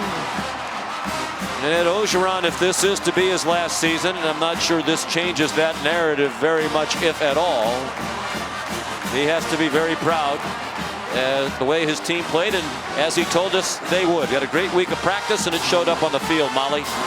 Coach, it has been a roller coaster of a season, but your players told me they would continue to fight. What are you most proud of from their performance today? You know, they practiced all week, and I knew we was going to win the game. I felt like the whole week we'll win the game. Andre Anthony did a great job of leadership. Players only meeting. We're going to fight. These LSU Tigers are going to fight. There have been questions about your job security this week, but you just beat a top 20 Florida team with most of your starters out. What kind of statement did you make to these LSU fans and the administration? You know, we're going one game at a time, one day at a time. I'm just interested in these players right now. This is not about me. This is about these players that fought all week to win this big-time game. All right, congratulations on the win, Coach. Thank you. Go Tigers. They said yesterday we'll play all the rest of them and see where it stands at the end of the year. They have a very tough schedule remaining at Ole Miss, at Alabama, Arkansas, and A&M still ahead as well. What a game it usually is when these two get together. LSU beats Florida 49-42. For Molly McGrath, Todd Blackledge, and our great crew, So long from Baton Rouge. Let's send you to Waco now for BYU and Baylor. Here's Mark Jones. ESPN thanks you for watching this presentation of the Southeastern Conference.